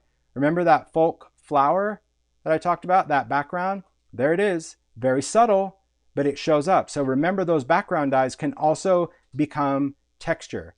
It doesn't have to be the focal point. It's just a snippet of that that really gives a whole different detail to creating those pieces. And embossing vellum, I love all the details that people have created, and just adding, yeah, little schmutz of of crackle paste here and there, and the color, just beautiful, right? Great job. Love it, love it. All right. Then we'll take this next one. This next one Emma created.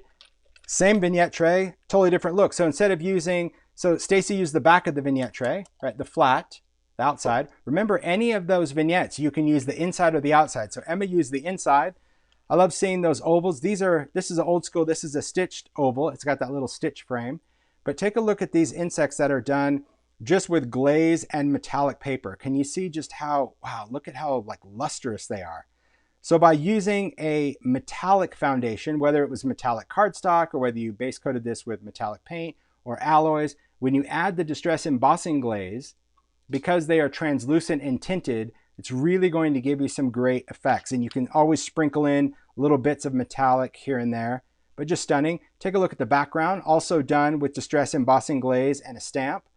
Okay, take a look at all this. Do you see all this little, I don't know, this little fibery threads, right? Look at that. These threads, this is all that mummy cloth. Mummy cloth only comes out at Halloween.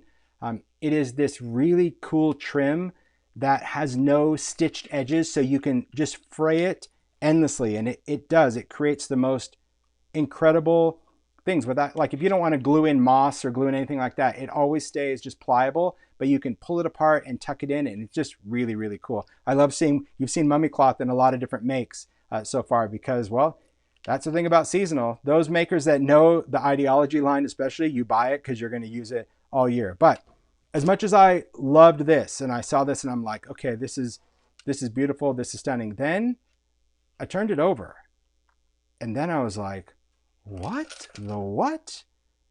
Hello, Cricut. Yeah, take a look at that. So this just makes this piece that you would assume, okay, this was like a wooden drawer. It isn't at all. Now it gave it a whole different aesthetic, that it's just this beautifully embossed metal tin or metal tray, and that's just using the Cricut folder. I love the finish of this one, Emma. So cool to see that. And really, there's several makers that used Cricut with the insects, but that's the other thing. It's all about the details. So as cool as that is, when you have that sitting up, you're going to get the light catching on that metallic. And just because it's multi-level, it's not super dimensional like a 3D folder, but it has enough levels on there that when you go in and add your paint, I mean, see? So that Cricut, I know a lot of you saw it at the beginning. You're like, oh, it's computery, I don't need it. Man, you've seen it with insects. You saw it with the cactus. It's a very cool designed folder, right? Okay. Next, we're going to go into this one. Kathy Cowles did this one. Another vignette tray, same size, just different, a whole different style of that. And that's what I always love about seeing the difference in die cuts, just cutting out different layers. Kathy also paired this with the Ideology wings, but instead of cutting them down, she extended them. So I thought that was really cool to see that. Using it with the Ideology paper, adding bigger wings made the insects take up more space, so keep that in mind. I love seeing those glass vials, probably some birdseed or something in there, which is cool. And of course, the vignette base. So this is just going to allow that to stand up. But incorporating the new backdrops, so this whole thing, this is just done with paper, right? So by adding that paper, it just makes it look like crackle. That's the benefit of backdrops, because the new backdrops that we launched this year are larger. It does allow you to use larger pieces. Now, it doesn't fit the entire thing, so you can still cut it, but you don't notice your seams because you can smudge that in with crayon. But I love just those pops of color, but I thought it was very clever to layer different elements, different stamps. Again, if you look in the background, there's a number, embossed in Cricut. So countdown appears everywhere. And this wasn't an assignment either. You know, this wasn't something like, hey, add a number to everything. Just really cool. You guys see that? All right. We've got another one.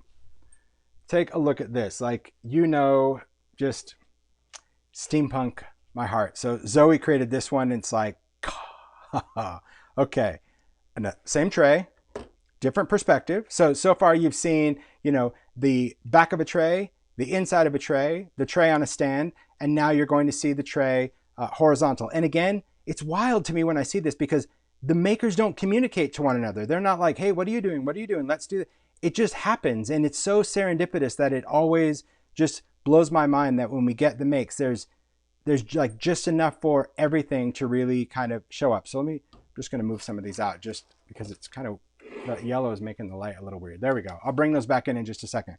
So again, Zoe created this tray, a lot of grunge, a lot of grit, a lot of crackle, a lot of good yum around there. So you don't always have to cover things with paper or metal. You can do that. You can do fabric tape, or you can use any of your mixed media. But when you look at the background, take a look at this. For those that have that brickwork embossing folder, that 3D folder, look at how these bricks have been cut out, like busted out, and then it reveals that circuit background.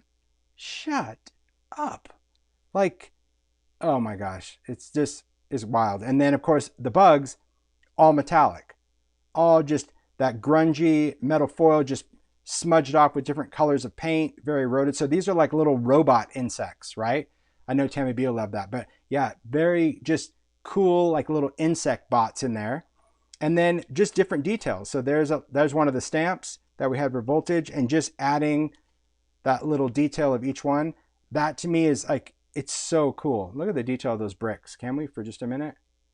Yeah, I asked Zoe about this. I'm like, I had to message her. I'm like, what's up with the bricks? And she's like, oh, it's easy. You just go in and paint the details, and wow. So can't wait to see a tutorial on this one, Zoe, just because that is cool. And then take a look at the addition of color. I always thought that was interesting as well. See that just that little, where some little circuit things are colored a different color. I thought that was a really charming detail to add to circuit, because that's really bringing out kind of the circuitry, if you will, of it. So just looking at these, well, just for the sake of space, I've got to kind of put it this way. All right. But take a look at just the different styles of that die, the funky insects, in a tray. So tray for tray, but so many different aesthetics, whether you want to have really colorful bugs, whether you want to do something vintage, but just that metallic, whether you want to do vintage grunge or vintage shabby. That is about, like right here, this is what it's all about. The versatility of the makers, and the makers staying true to who they are, because that is what shines brighter than anything. Now there's still one more funky make to share with you that Yuko created, and it was, thank you for the note, Yuko, for telling me, because when I first got it, I'm like, oh, I'm not sure what I'm supposed to do with this. And then she sent me the note, and I'm like, oh my gosh, brilliant. Okay, so here is a little vignette box. It's covered with all little scraps of the worn wallpaper from Ideology. So you can see it's just ripped and layered. It just looks like a little discarded box, right? That some little child was out collecting things. And if you look, there's the wallpaper curled over. I love that it's like set with eyelets. I love eyelets still. And then just kind of stitched together like a little corset, just a little wrap right there. And then we've got the insects. There's a tiny little paper doll in there. But then when you just remove the lid, so it's not connected, it was just a lid, just the wood box. All of these little pieces, it was like someone just went and collected things. So I love that she kind of created a little collector box, and she's like, each piece can be removed. So here again, this is also a die cut, right? I think this is the mixed media, cuts that honeycomb, and then you can glue it on. But now you have like little pieces that you can take out. And I think it's really charming because they could just be scattered out on a table. But I mean, look at the details that were created. So here it's got a little leaf, and she just had it like slid in the wings as if it's just all discarded in there. But look at the dragonfly, how she folded that and just put it on a twisted piece of paper to make a stick, using the little flowers and seeing that dragonfly on there. So it's just like every little piece that I took out, I'm like, are you kidding? Here's a little figure piece, again, on a little wallpaper scrap, just a little card. So every element was just like unique. Sometimes it was just the bug. Sometimes the bug was on something, right? And then in here are all of these, just to keep it kind of nature style, all of these little leaves that were stamped. These are the Stampers Anonymous stamps of these leaves. I mean, you want to talk fussy cutting? Let me stop it right now. Yuko, amazing. And then using the shaping kit, right? That Sizzix shaping kit. You see these leaves where they all look like real and dried? That's the benefit of that Sizzix shaping kit, you guys. So all of these little pieces, it just, yeah, it's so cool. And then inside, it's all about the details, I swear. It's like you just discover something one after the next. Never lose your sense of wonder, just with a little collage paper in there. So all the little details just inside the box throughout. So that's kind of what you're supposed. Isn't that cool? Like, just would I've ever expected that with an insect die set? No, but that's what it is. So that's why I hope these lives really inspire you when you're seeing any of the debuts. Seeing the product out there, great. Seeing it, packaged, great. But seeing what can be done with it in a series, even better, because there are things that in my wildest dreams I would never even think about, because this could just sit on a table with some of the little pieces scattered about. So really charming idea. I told you, you would never see so much inspiration with insects ever before. Okay, so next we're going to talk about the countdown. Now you've seen those numbers throughout a lot of things, but maybe you're like, well, I don't really understand kind of the random addition of a number, right? Well, a number could have definite significance. And this piece was like, I'm guessing that Emma just went it. She definitely cut this. I'm not sure what she cut it with, but this was an etc. tag here, but then she went in and cut off the angles and then used the reinforcers to create kind of a new ticket piece. I don't think I've seen that done before, just taking that. But again, look at the background. There's circuit, but done in this looks like speckled egg to me, but a beautiful soft blue, but all of that eroded rust just dripping in there. And look at the detail of that. Emma's so cool, but everything is so rusty and drippy. I hope there's a tutorial on this one, because I want to learn that rusty drippiness with all of that enamel glazing. But yeah, little 1927 little paper doll just sitting there. It's incredibly charming, and it just says, tell your story. This is one of the ideology display hangers. So again, if you like to do anything, whether it's going to be an etc. tag or a panel, and you're looking for a great way to hang it, that display hanger is everything. But look at that. Look at the detail of those numbers. So as I mentioned, the numbers could have a significance, even if the significance is creating a story, right? A genre, a time period, whatever that is. I think it's very, very cool. But circuit, see, I wouldn't pair circuit with something this, but it totally works. It's incredibly cool. This panel, Yuko created this, and this could actually turn into a real clock, although, Yuko created these numbers and added all these layers and just did, clock hands. But if you wanted to get a clock mechanism from the craft store and turn something into a clock, I thought this was really brilliant for using Countdown. Again, another grungy, wonderful, these textures these makers are doing, like between Zoe's Bricks and Industrial and Emma and like Yuko with this and Stacey, like every texture that you guys are doing, blowing my mind here. So take a look at these. They're very oxidized, very patinaed. You'll see that this is paired over a stencil background with texture paste. Those are the numbers. And then you're going to see there's circuit under there, right? A little metallic circuit there. And then some backgrounds just in a frame. So very cool. Even if you weren't going to do a clock and you wanted to do, never enough time or whatever you wanted to do relating to that, just a very cool use for the numbers. Juliana created this, and when I first saw it, I'm like, oh, perspective butterfly. This must be for chapter 1. And then as I looked, I'm like, oh no, hold on. These numbers really added to that. Again, would I think of pairing that together? No, but when I see it, yes, because that is the beauty of that. Now that perspective butterfly, which was part of chapter 1, that giant butterfly, now really became the background of this piece. And now you have that stretch upper with brave wings she flies. This is an ideology quote chip paired with that. And then you've got the numbers as part of all of this really yummy texture. So that is seeing those numbers as an art element, as a background. Just very cool. Yep, really cool. And then, as I mentioned, significant. So shout out to Yuko for doing this, because this wasn't assigned, but I'm like, oh, I wish we would have asked someone to do this. And it's like she read my mind. When I talked about the countdown, how I said you can use these for significant holidays, significant dates. And this is just a great sampling that Yuko created. I love the Industrial Valentine with the circuit and you see the 14 on there, a lot of metal, really great coloring. 4th of July, right? Pairing those numbers with, again, alphabets, creating a background. If you're doing stuff for Halloween, and this is really cute. This isn't supposed to be stuck together. Hold on, there we go. Take a look at the Halloween. I love that. Love that they're colored like candy corn. But see how they're paired with other cute dies. I think this is from the Trick or Treater series that we did last year. So you have the little witch hat, you have the pumpkin, the broom, with the little feet. How cute is that? Remember when I said, take something new, pair it with something you already have? That's the investment in investing in dies and stamps, that don't just forget and only stick with new. This is about like, hey, this is going to give new life to that little set. So you don't need that little character, that little trick-or-treater that came with it, but those elements, adorable for that. Really, that color, so good. I know the little feet, so good. And then for Christmas, for the holidays, I love seeing that kind of drop shadow of the 25. You see the pine in the background. That's some of the colorized elements. There's just a great way that you can utilize those numbers for specific holidays. Now, they could be birthdays, they could be holidays, they could be whatever, because with the countdown, you're getting every number to create whatever you need, right? That's what it's all about. Okay, well done. Oh, stuck here on those little magnets. There we go. Thanks, Mario.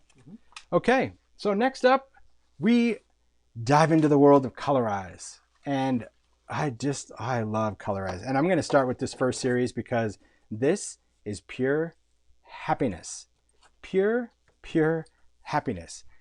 Keisha Charles, my gosh, it's happy, beautiful, vibrant happiness. Now, this is Under the Sea, and I will say that Under the Sea was assigned to specific makers that really love to play in color, because although these can be interpreted many different ways, and I can't wait to see all the different ways that Under the Sea is used. I know it could be used in a vintage way, and I'm sure it's going to be used many different ways, but I saw it initially as the first time I really embraced whimsy, because these are whimsy characters. So a shout out to the makers who took on this assignment, because we said, hey, these are dies, but you need to stay whimsy.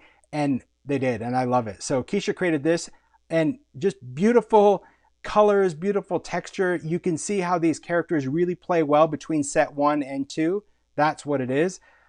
Hoping to see you soon. Great play on words, just using just a stencil die and then printing your own sentiments. That's the thing that Keisha does a lot for her cards, is prints her own sentiments. There's nothing wrong with that, right? Print out the things that you want, or maybe you Google a fun quote and print that out, cut it, and incorporate it into your cards and die cuts. But there is, again, using a great background, using some texture, some color, but look at the beauty of Under the Sea and how playful you can get with the colors.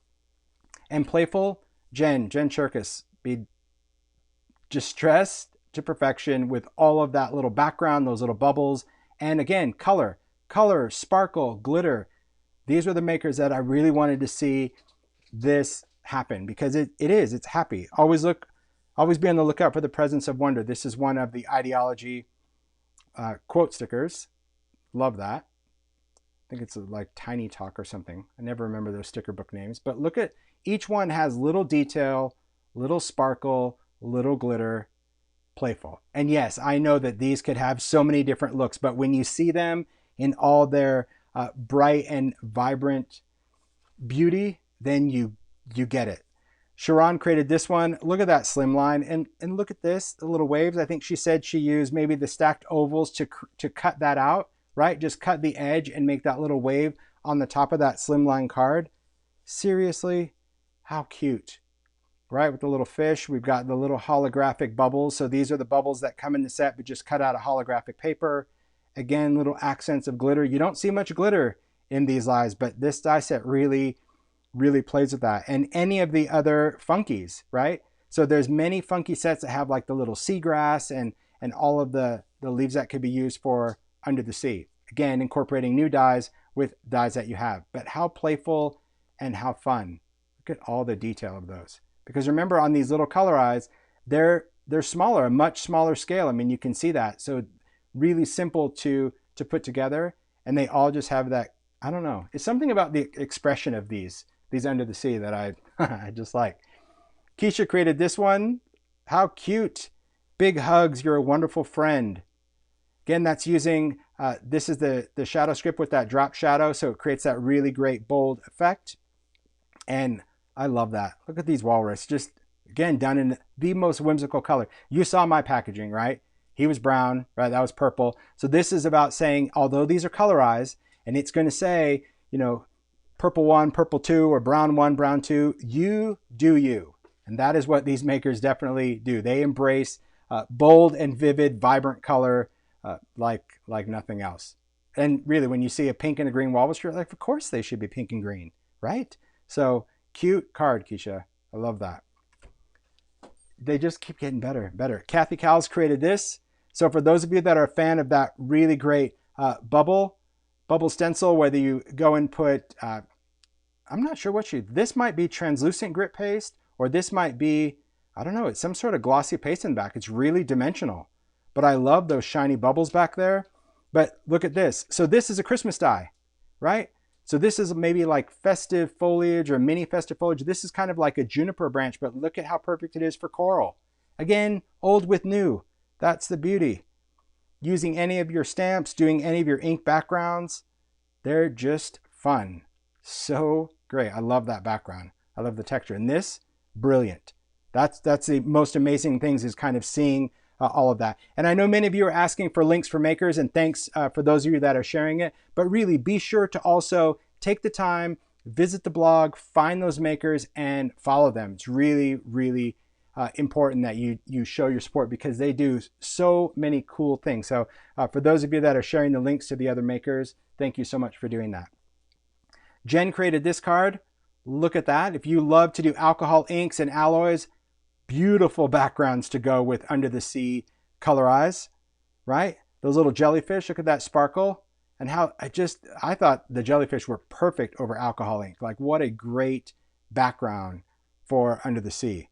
Really, really good. And I love seeing that knockout word. These are older dies for sure, but you could do this with an alphanumeric. But I remember those word dies and how we had all those different words that you can cut out.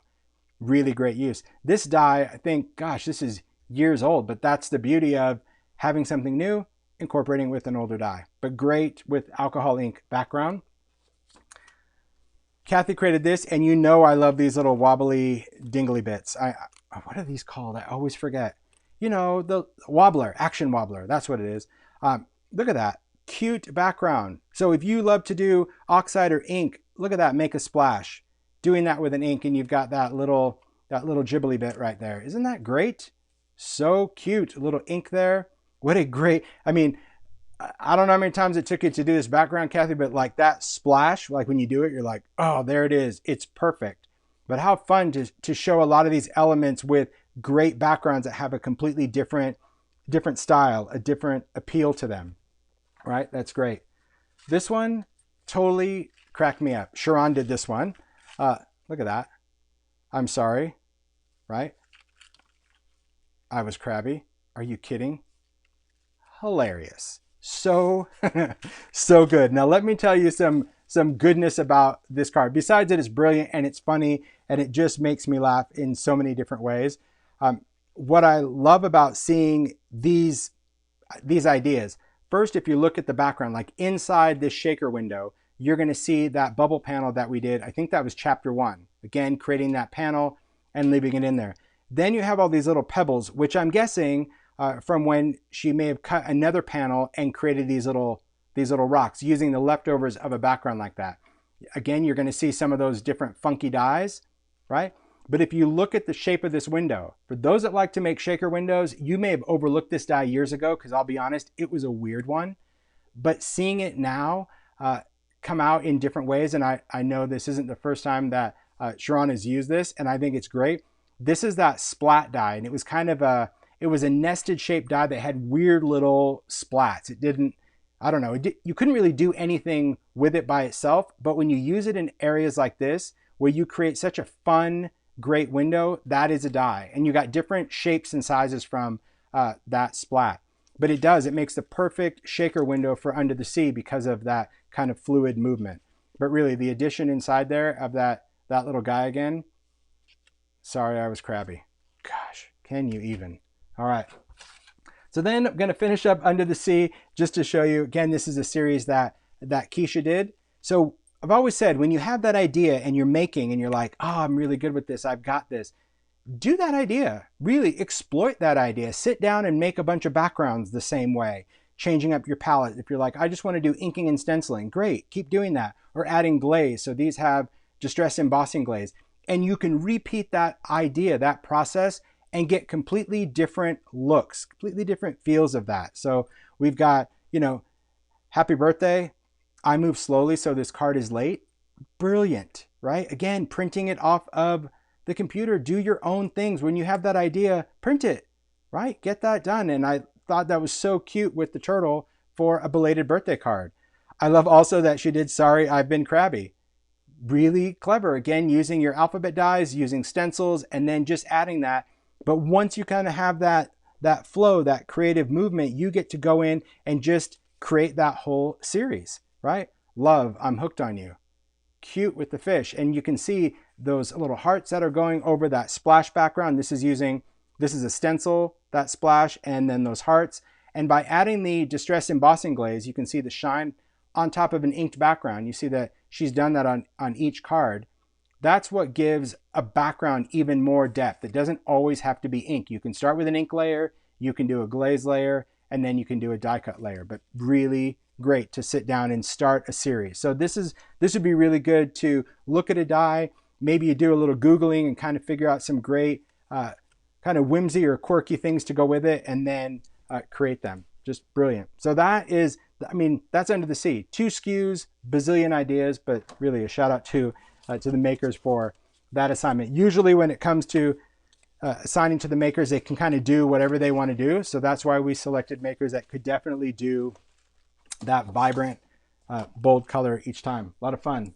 Okay, we're going to keep going into Colorize. And this one I'm so excited to share with you because, well, I know just from reading when people saw the sneaks of this that people really love this guy.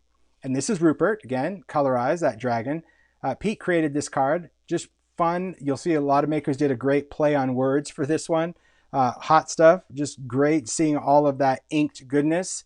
Again, although he's a Colorize, all of these layers could be cardstock, whether you start with white cardstock and do ink, or whether you do colored cardstock and add oxide as that shading feature. Because remember, you can always shade a dark color cardstock with distress oxide because it has pigment in it. So you have a lot of different ways that you can incorporate color for your make, but really good. And I love seeing that his neck comes up over the top of that card. It's fun. Great job, Pete. Really fun. This one, Kathy Cowles created this. Fun color. There's so many different dyes used in here. If you guys remember the swirling stars that we did, I think one was, I think this was a Halloween die set, but that creates those kind of negative stars. Made him very, very magical. So he's got Make-A-Wish, little balloons. Again, there's that 7. So like for a 7th birthday card, love seeing that the Rupert is just a completely different color, just done his own way, and then using that little gift package.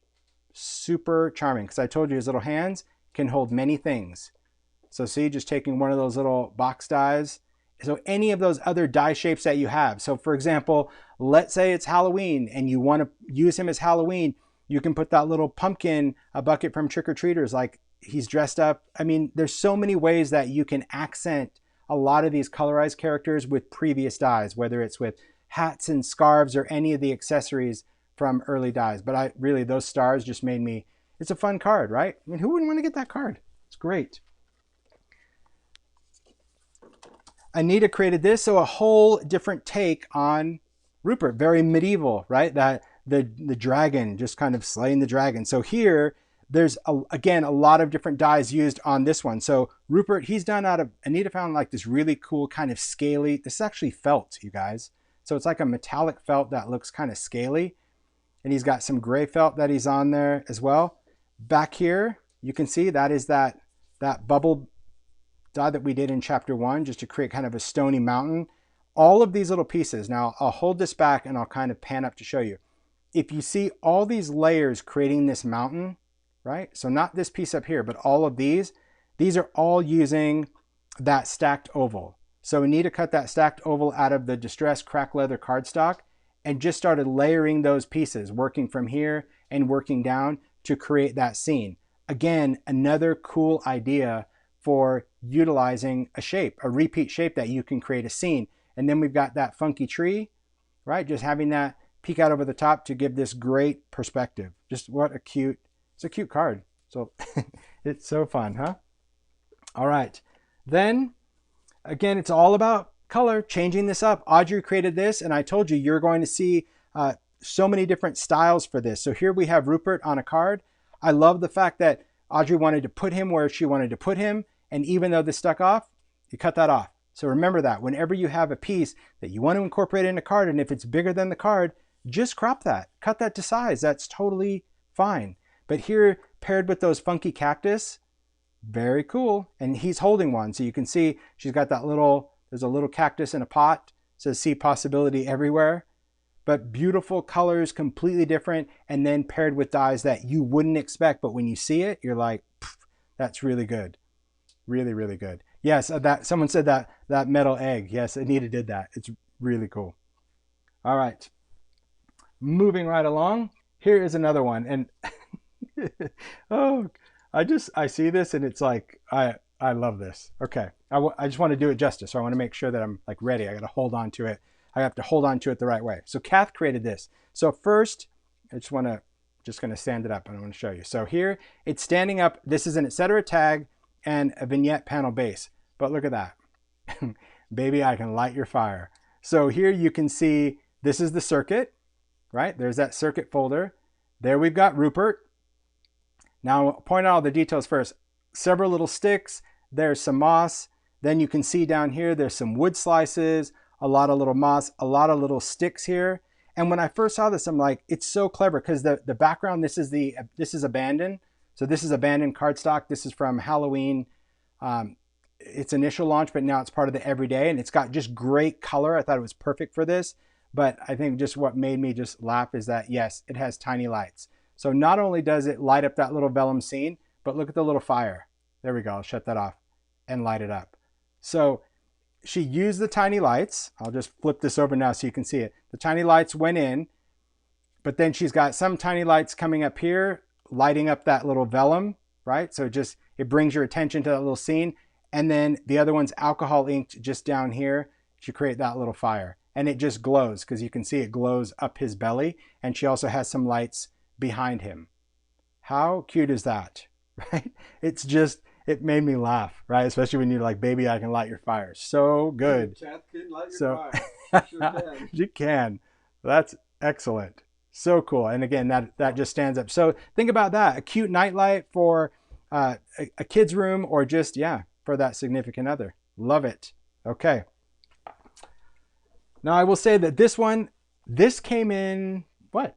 When did we get this? Oh, that was days ago. Last. It was the last of the last of the last. And that is because she surprised us with this make. So Tammy B sent this. A shout out to Tammy for sending this. She's like, I had this idea. I wanted to do this. And so she sent it. And this one, many of you really mentioned when I talked about a dragon. Growing up, I loved the Disney Pete's Dragon. I did. I love Elliot. This is Elliot, that dragon. And growing up as a kid, I love that movie. If you haven't seen it, it's really good. Helen Reddy, Mickey Rooney. It's just a very cute movie. And it's about this dragon named Elliot. But in addition to that, I love Disneyland. And when I go to Disneyland, they have the Electric Light Parade. And one of my favorite floats of all times in that parade is the float for Pete's Dragon that has Elliot because he's all illuminated. He's got smoke that blows out and it was amazing. So as soon as I saw this, I'm like, wow, it reminds me of the Electric Light Parade. And you know that Tammy always likes to leave me notes. I took off her notes for these makes, but she was like, it reminded me of that. And then when I read the notes, I'm like, oh my gosh, totally. But let me just talk about a couple of details. First off, if you know about the Electric Light Parade, you see a lot of the floats or any of even the marketing about it always has these wonderful little lights. And really at first I was like, oh my gosh, look at all the little dots that she went in and freehand until I read the note.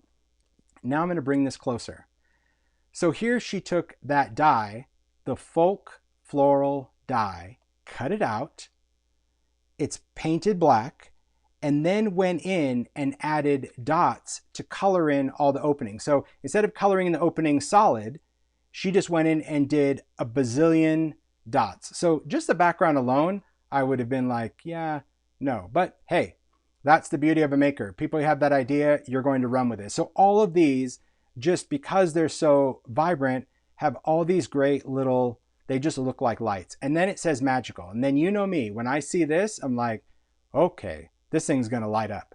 But how it lit up is where, like, I literally, you can ask Mario, I was clapping my hands like a child. I was so giddy and so excited because look at how it lights up. Oh, we should shut off the lights for this one, really. Okay, here we go. Let's see, does that do it? Does that work, or do it Oh, it might work. Well, the outside's pretty bright, but I'll try it. Okay. I can get outside real quick. Okay, go for it. This is gonna be performance, guys, when you see, because, and I still don't know how she did it, but other than the detail work, but the whole thing is done with all of these. There we go. Okay, here we are. Look at that. Do you see his tail? Okay, and then you see his body. Look at that. He lights up. There, I turned him off. I turned him back on. He lights up all the way up. I'll shut him off again. There you go. See, they're off, and now they're on. He actually lights up like the float, you guys. All those little holes in him that could only have been created by hand because the die doesn't punch holes in him.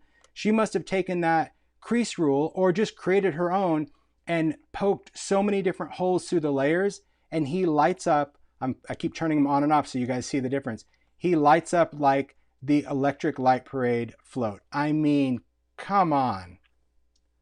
That just, seriously, magic, right?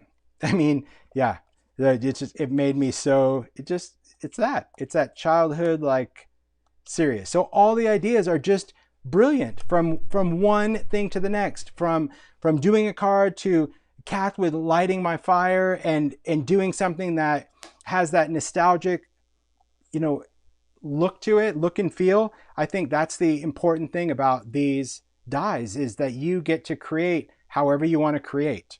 So cute. Well done for all the makers on Rupert. Just cool. Okay. So next up, we're going to talk about Bernice. All right, guys. So Bernice, again, a fun colorize, just cute. We needed her, right? We need the hippo. It could be her or him, doesn't matter.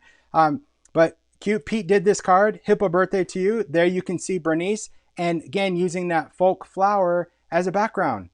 Just cutting that and sticking that down on a card. I know Pete does a lot of great simple layered makes, but they're so brilliant in just how they're designed. So you can spend all the time doing all of your inking for that colorize and then layer that on a card. I think that's great. Sharon created this one with Bernice. I love just the colors, purple, and using those funky trees. The thing about those funky tree dies, you saw Anita use the pine one, comes in the same set as these, but these are designed to have trees that have a very similar aesthetic to the Colorize animals, which, as I mentioned, was kind of very whimsical and kind of animated. So if you're ever looking for background or accent pieces, you can certainly use those funky trees to go with these. And I love seeing just the difference. So Kath created this. Kath, you and your words this time, it's hilarious. So this is Sweet and Sassy, but look at how she took Bernice and just gave her such a very sweet color palette. You can see the wildflowers in the background. You can see all the different layers that she's cut on there. Just such a charming panel, but the choice of words, they're just great. And I love her. I do. I love her. She's so much fun. So much fun. All right. In addition, let me bring this in. I'm going to bring in this one right here. So I'm going to have to bring this in just at an angle, just so you guys can see this. So Jan created this. This is an etc. tag, but this is one of the bigger ones, right? So I'm just going to kind of show you the scale, and then I'll bring it down. But she incorporated so many great dies, really. So it's got April showers bring May flowers. Okay, so that is using the tiny type. But then look at some of the cleverness. So here we have the reinforcer for the tag, the number 2, right? Because that's from Countdown, and then the stretch H. So now we're talking about H2O. Seriously, brilliant. Like little details that you probably would never notice. So using the H2O for water, and then having that sentiment.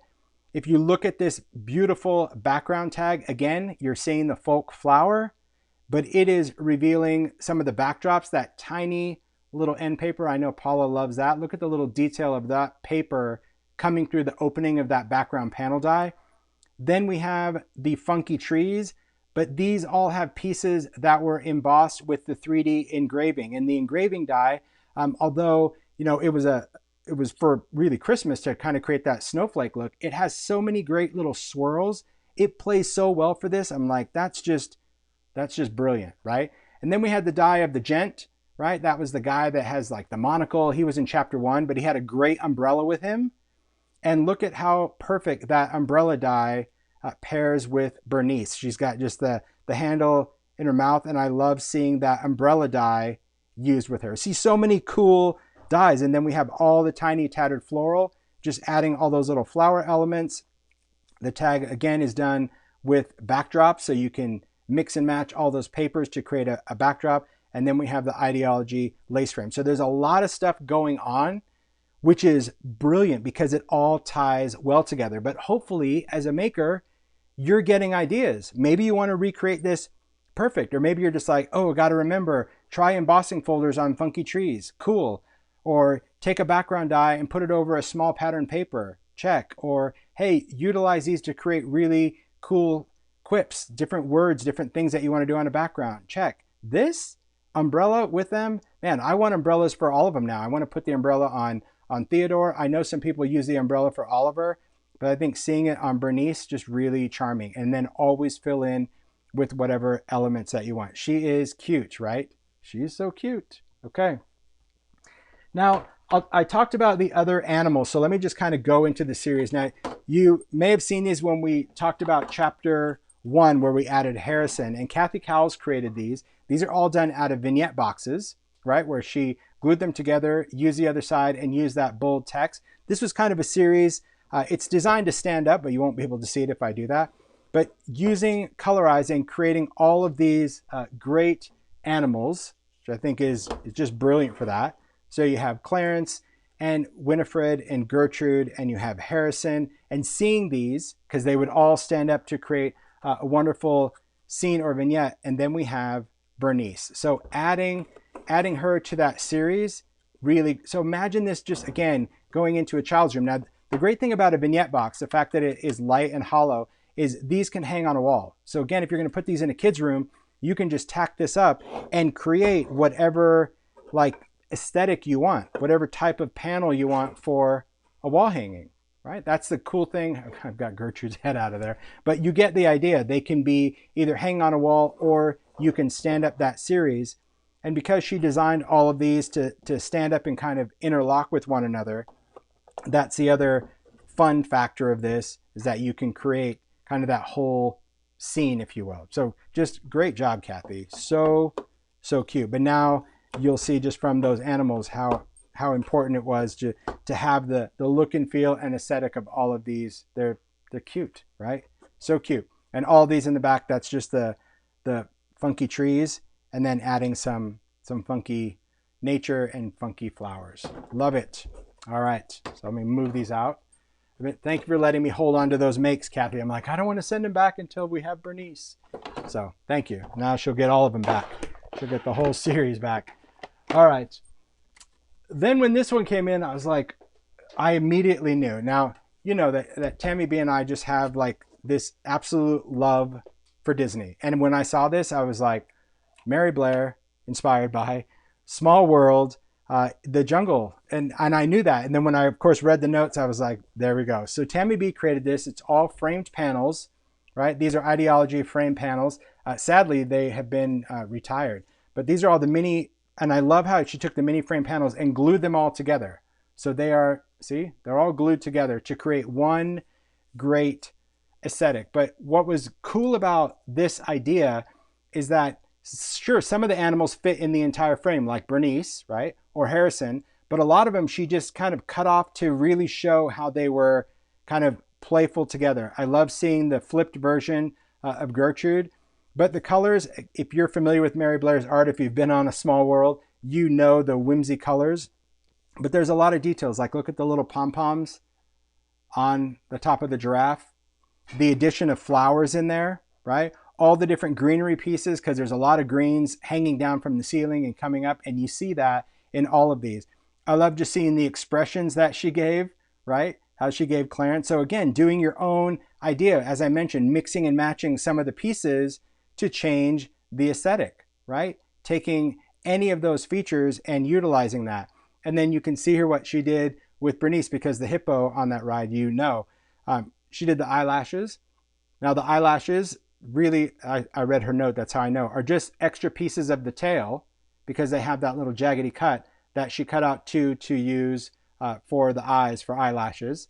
And then she said the inside of the nostrils she used to create teeth. So that's the thing as a maker, is that you can go in and pick and choose what elements that you want to do and do your style. Like I said, Tammy is really inspired by Disney. And so you can take that magic and create that play. So much work, just so much work. And that's the thing to remember, like as a maker, sticking to your style, that's what it's all about. That's the magic right there. So this one, I don't know. I love all the makes. I'm never going to play favorites, but I will say that when I saw this, it just like, it stole the show for me. So first of all, that quote, right?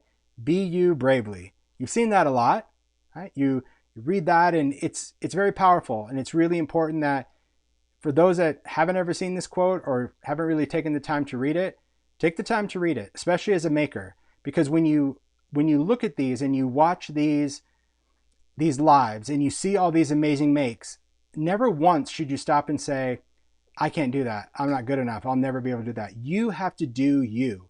These makes are merely for inspiration, not to say that one is better than the next, not to say that this is the level. It's about being you bravely, staying true to who you are as a maker, because every style of make is equally as magical in its own unique way. And this piece that Paula created expresses that unlike anything else. And this is Bernice. So Paula created Bernice using a patchwork of backdrops, creating Bernice and then adding this little tutu out of vintage, I don't know, vintage tulle, vintage, and then stitch it on there. And I think that it pairs perfectly with just being you bravely. Again, it just reminds me of the dancing hippos in Fantasia, but I think it was super charming. It just, when I saw this, it made me, I don't know, it just made me smile. Probably more, I mean, definitely this, brilliant, but just how she paired it with that quote, that's the most important thing that I cannot stress enough in this industry, is to be you. Like, comparison is a thief of joy. It really is. This is all about inspiring. This isn't saying like, oh, one make is a card, oh, but then this is this, or oh, he put this before this because this was better. That's not it at all. This is to show that all of these makers have their skill and talent, and we want to share it with you. And their style and staying true to who they are is the message that you need to take away from any of these lives, is that the inspiration is designed to inspire you, never intimidate you, only inspire you to pick little nuggets and go, that's me. I like that. I can do that. And so this, more than anything, remember, be you bravely. But seriously, Bernice with that little, oh my gosh, I can't even handle it with the tutu. So because now it's like, I want to put a tutu on Theodore, so he's a dancing bear. And I mean, there's so many great things to do. So just remember that as a maker. This is about inspiring, not intimidating. This is about empowering you to be like, man, I can do that. Okay.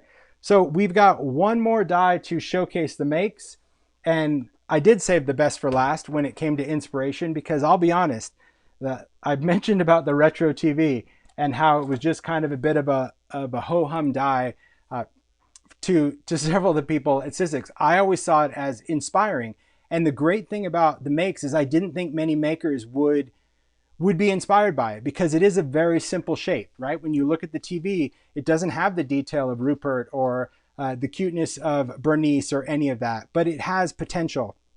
And so I hope when you see the makes, that's what it's really about, is inspiring you to do you.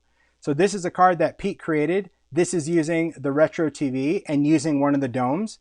The domes they don't always have to have the shakety bit. You don't always have to have a dome. You're going to see cards without the dome, but just happy days ahead. really great to add some very geometric shapes, fun colors, and a great card to send to someone, right? A great use for that TV, especially, right, for your favorite shows. And you're gonna see, you just wait and see. You're gonna see some brilliant ideas for the TV. Blew my mind. I think that's why I wanted to save it, because the ideas for this, I'm like, you've got to be kidding. Because every single make is so cool and so unique. So we have a Shakety Shake card, right? It's got a rainbow in the background, which means Sharon had something to do with this. So what a cute birthday card, and a great way that you can take an inky background. Here, let me get all those stars to the bottom. There you go. Stamp in a sentiment. So that reminds me, like the little color lines you'd see on the screen when the cable went out, or the antenna went out, or the signal went out. I love that rainbow. I love seeing the Shakety Shake in there, and it just makes for a very cute birthday card. It's fun because it's retro, and that's what it is. I see a lot of people you already have that whole idea of, putting that out there, that it's really, it's important to just do you. I love this.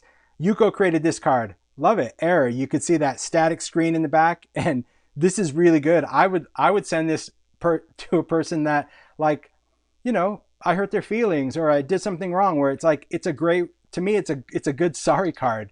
I love that. It's a great apology card. I probably want to keep this, but I love the idea of that textured brick in the background and just seeing that on the TV.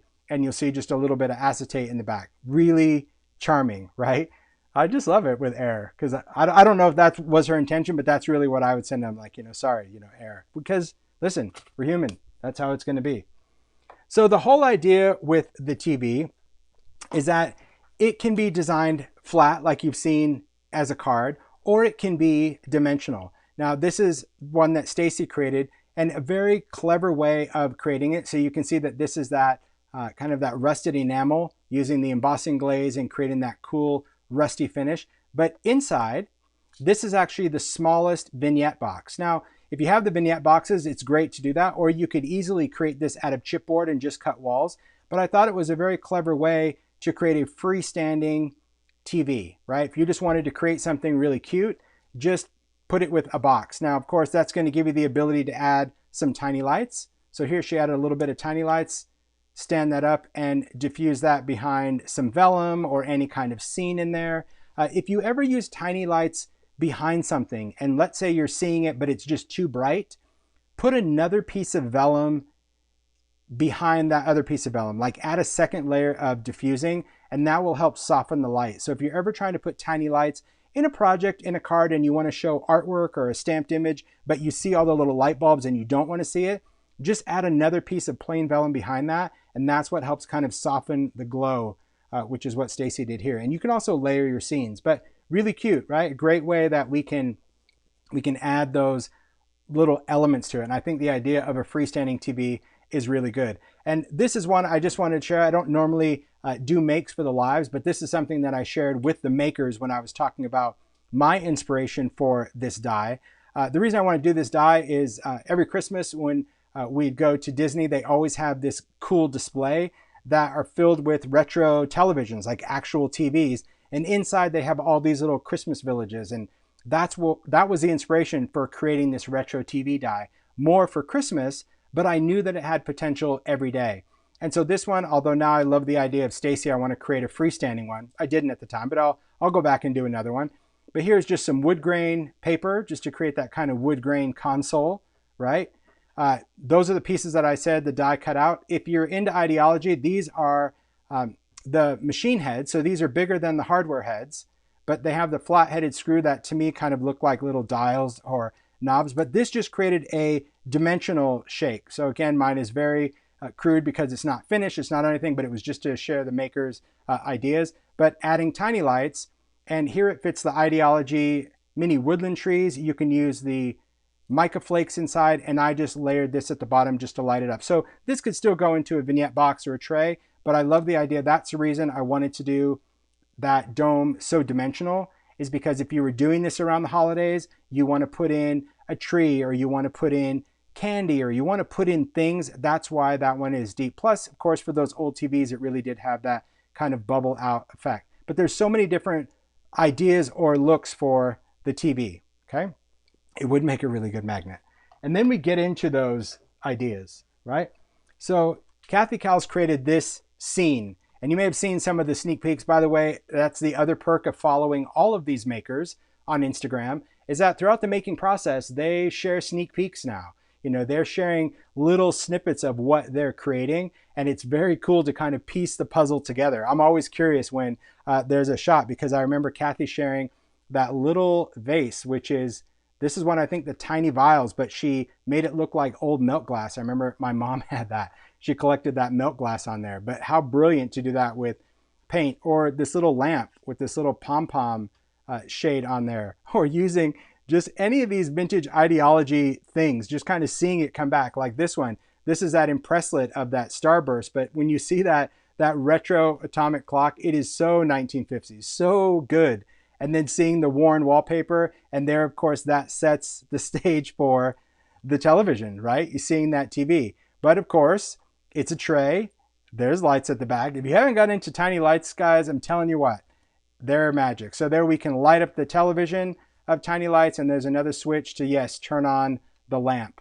How cool. It's so fun. So we can, I love that we can kind of turn the TV off and just have the lamp going as a night light, or vice versa. But that is so clever, Kathy. Just really put it in a whole kitsch style, right? This magical 1950s, just seeing the lamp, really the milk glass with the flowers just killed me. So good. And then just having that TV set just put in there. I'm telling you, the retro TV, so much fun, because I think that you guys are going to do, I don't know.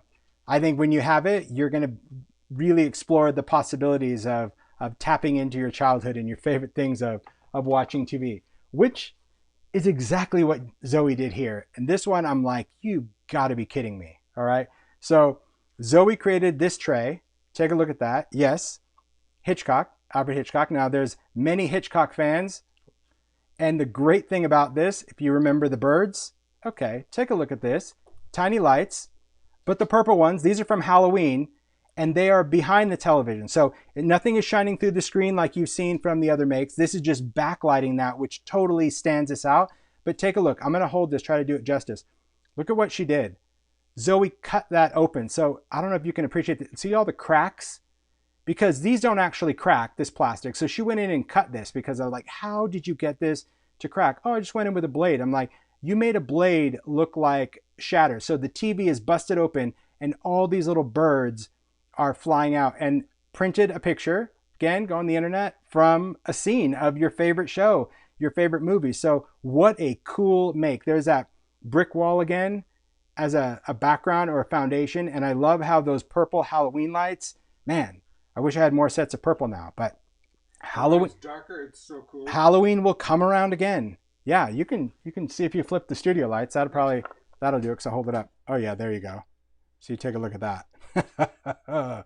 So good, because that purple light really just, it glows across that whole thing, because she's offset those letters. But there you go, taking your favorite movie, your favorite show, and just, it's really cool. And I love the detail of adding on that, right? The stretch. Yeah, the wall is amazing, isn't it? So good. And that's a 3D folder. But backlighting it, that was the other thing that I thought was really, really great, is not only lighting up the screen, but also backlighting it. Brilliant. Cool. Love it. Great job, Zoe. So this make actually came with a video, and I'm really glad it did, because I probably wouldn't have ever figured this out on my own. So Tammy B created this along with her husband, Matt. She said, you know, she had an idea, and he was there to help her out. So this is a vignette box. This is a large vignette box. I think it was the divided one that took out the inserts. At least I'm guessing that's the foundation, but it could just really be any box or tray that you wanted to use. But this really reminds me of like the lobby of the Disneyland Hotel. They always do this great vignette. But let's talk out the details. So here you can see brick again, just like Zoe did, but totally different way. If you don't want to color the bricks, going in and adding the white in there. This is that atomic die set. That die set has been retired, but if you remember, we did this maybe 2 years ago. Great, it was a cool thinlet set with all these epic atomic shapes that you can use. And now, see, don't you wish you had it, because it plays right into it. Will it come back? No. That's the thing about dies. Like, you know, they have it, but I thought when she paired this together, it was great. Then you see the cactus. So now we're totally Palm Springs, right? That retro vibe and how it's mixed with the elements of the Southwest, definitely Palm Springs. These little cats, really, really old dye. I mean, super old, but Tammy said that she always uses little black cats in her makes. And then we've got this foundation of just some stamped paper. This is just using kind of a little wood floor. And this could be an embossing folder. This could be stamps, whatever. But take a look at this rug. Yeah, that is that folk flower background dye. Again, this time done in very muted tones, a little fringety fringe to create a rug. All right. Now, this whole thing stands up, and you can see that the numbers on the back have 1954, 1955, 1956, right? 1957. So she used those numbers to kind of capture that genre or time period to use. And that to me is what is brilliant. And then of course I saw the switch, right? I'm like, ooh, tiny lights for the win. All right, so I'll turn on the tiny lights. Now here's what you get on that. So first, take a look at the little sconce, right? Those little retro ones. Look how she did that. Because remember with tiny lights, you have this long wire that you can feed through everything. It's so thin that it's very easy to kind of hide the wires to get it from one place to the next if you want. But I love how the lights light up the little sconce, right? Look at that. I think that's how you say it. I'm going to say it. Just light fixtures. And then of course we have the TV. Now before it could be anything. Yes, I agree. Disney, you see like the Wonderful World of Disney, that little castle. And I saw this and I'm like, brilliant. And then I watched the video. So brace yourself. And this is where she said she got the help of her husband, Matt, to figure this out. So we've seen TVs. Tammy's TV changes channel. So there's a hitch fastener right there. And you can actually change the channel by turning this. And now you have a wonderful travel movie in Paris. Or you change the channel and you have something, your old Western, Wild West. And all of these are those tiny dies that I did for the dimensional domes, right? And then she just kind of watercolored a scene in black and white. Or one of my favorites, Gilligan's Island, right? To create this. So I don't know the mechanics. She said she's going to save this, but she's going to share this on her blog. But yes, she has the ability to go in and just change the channel behind the TV. Brilliant, right? So brilliant. But that's the beauty of the makes. That's what I said. Like every single idea has its own level of brilliance to it. I think that is what's so important. So the last make, like when I say brilliance, this one incredibly personal. Like when we got it, it's just super personal, especially for you guys that watch the live. So Zoe created this. I believe this is the same box that Tammy used from a size. Yep, I think it is. So here and that again is the whole versatility of this. But this one is all about this duo right here. It's crazy using the retro TV. You hear me say it all the time. We are live. There's tiny lights, so it lights up just like, you know, the old television station, like we're live and the light goes on. And then so many little details, like the initial, there's little paintbrushes, full throttle. I mean, if you've heard any talks before, I always say my brain is like popcorn because just the ideas just pop and sometimes they don't. But also I love that it's about snacks, which I know many of you bring to these lives. And then of course we live in Arizona, so there is that cactus I told you showing up again. Now look at the sun in the background. That's circle play. So remember that circle play die? It was very cutesy. Now I'm totally going to use that sun because aesthetically it works perfect with that cactus. Just really cool. But I love how the TV is just at an angle, just has our photo and the we are live. But you can see really just from the makes the brilliance of that, right? That every idea is amazing. Every idea is an amazing one that you just have to do.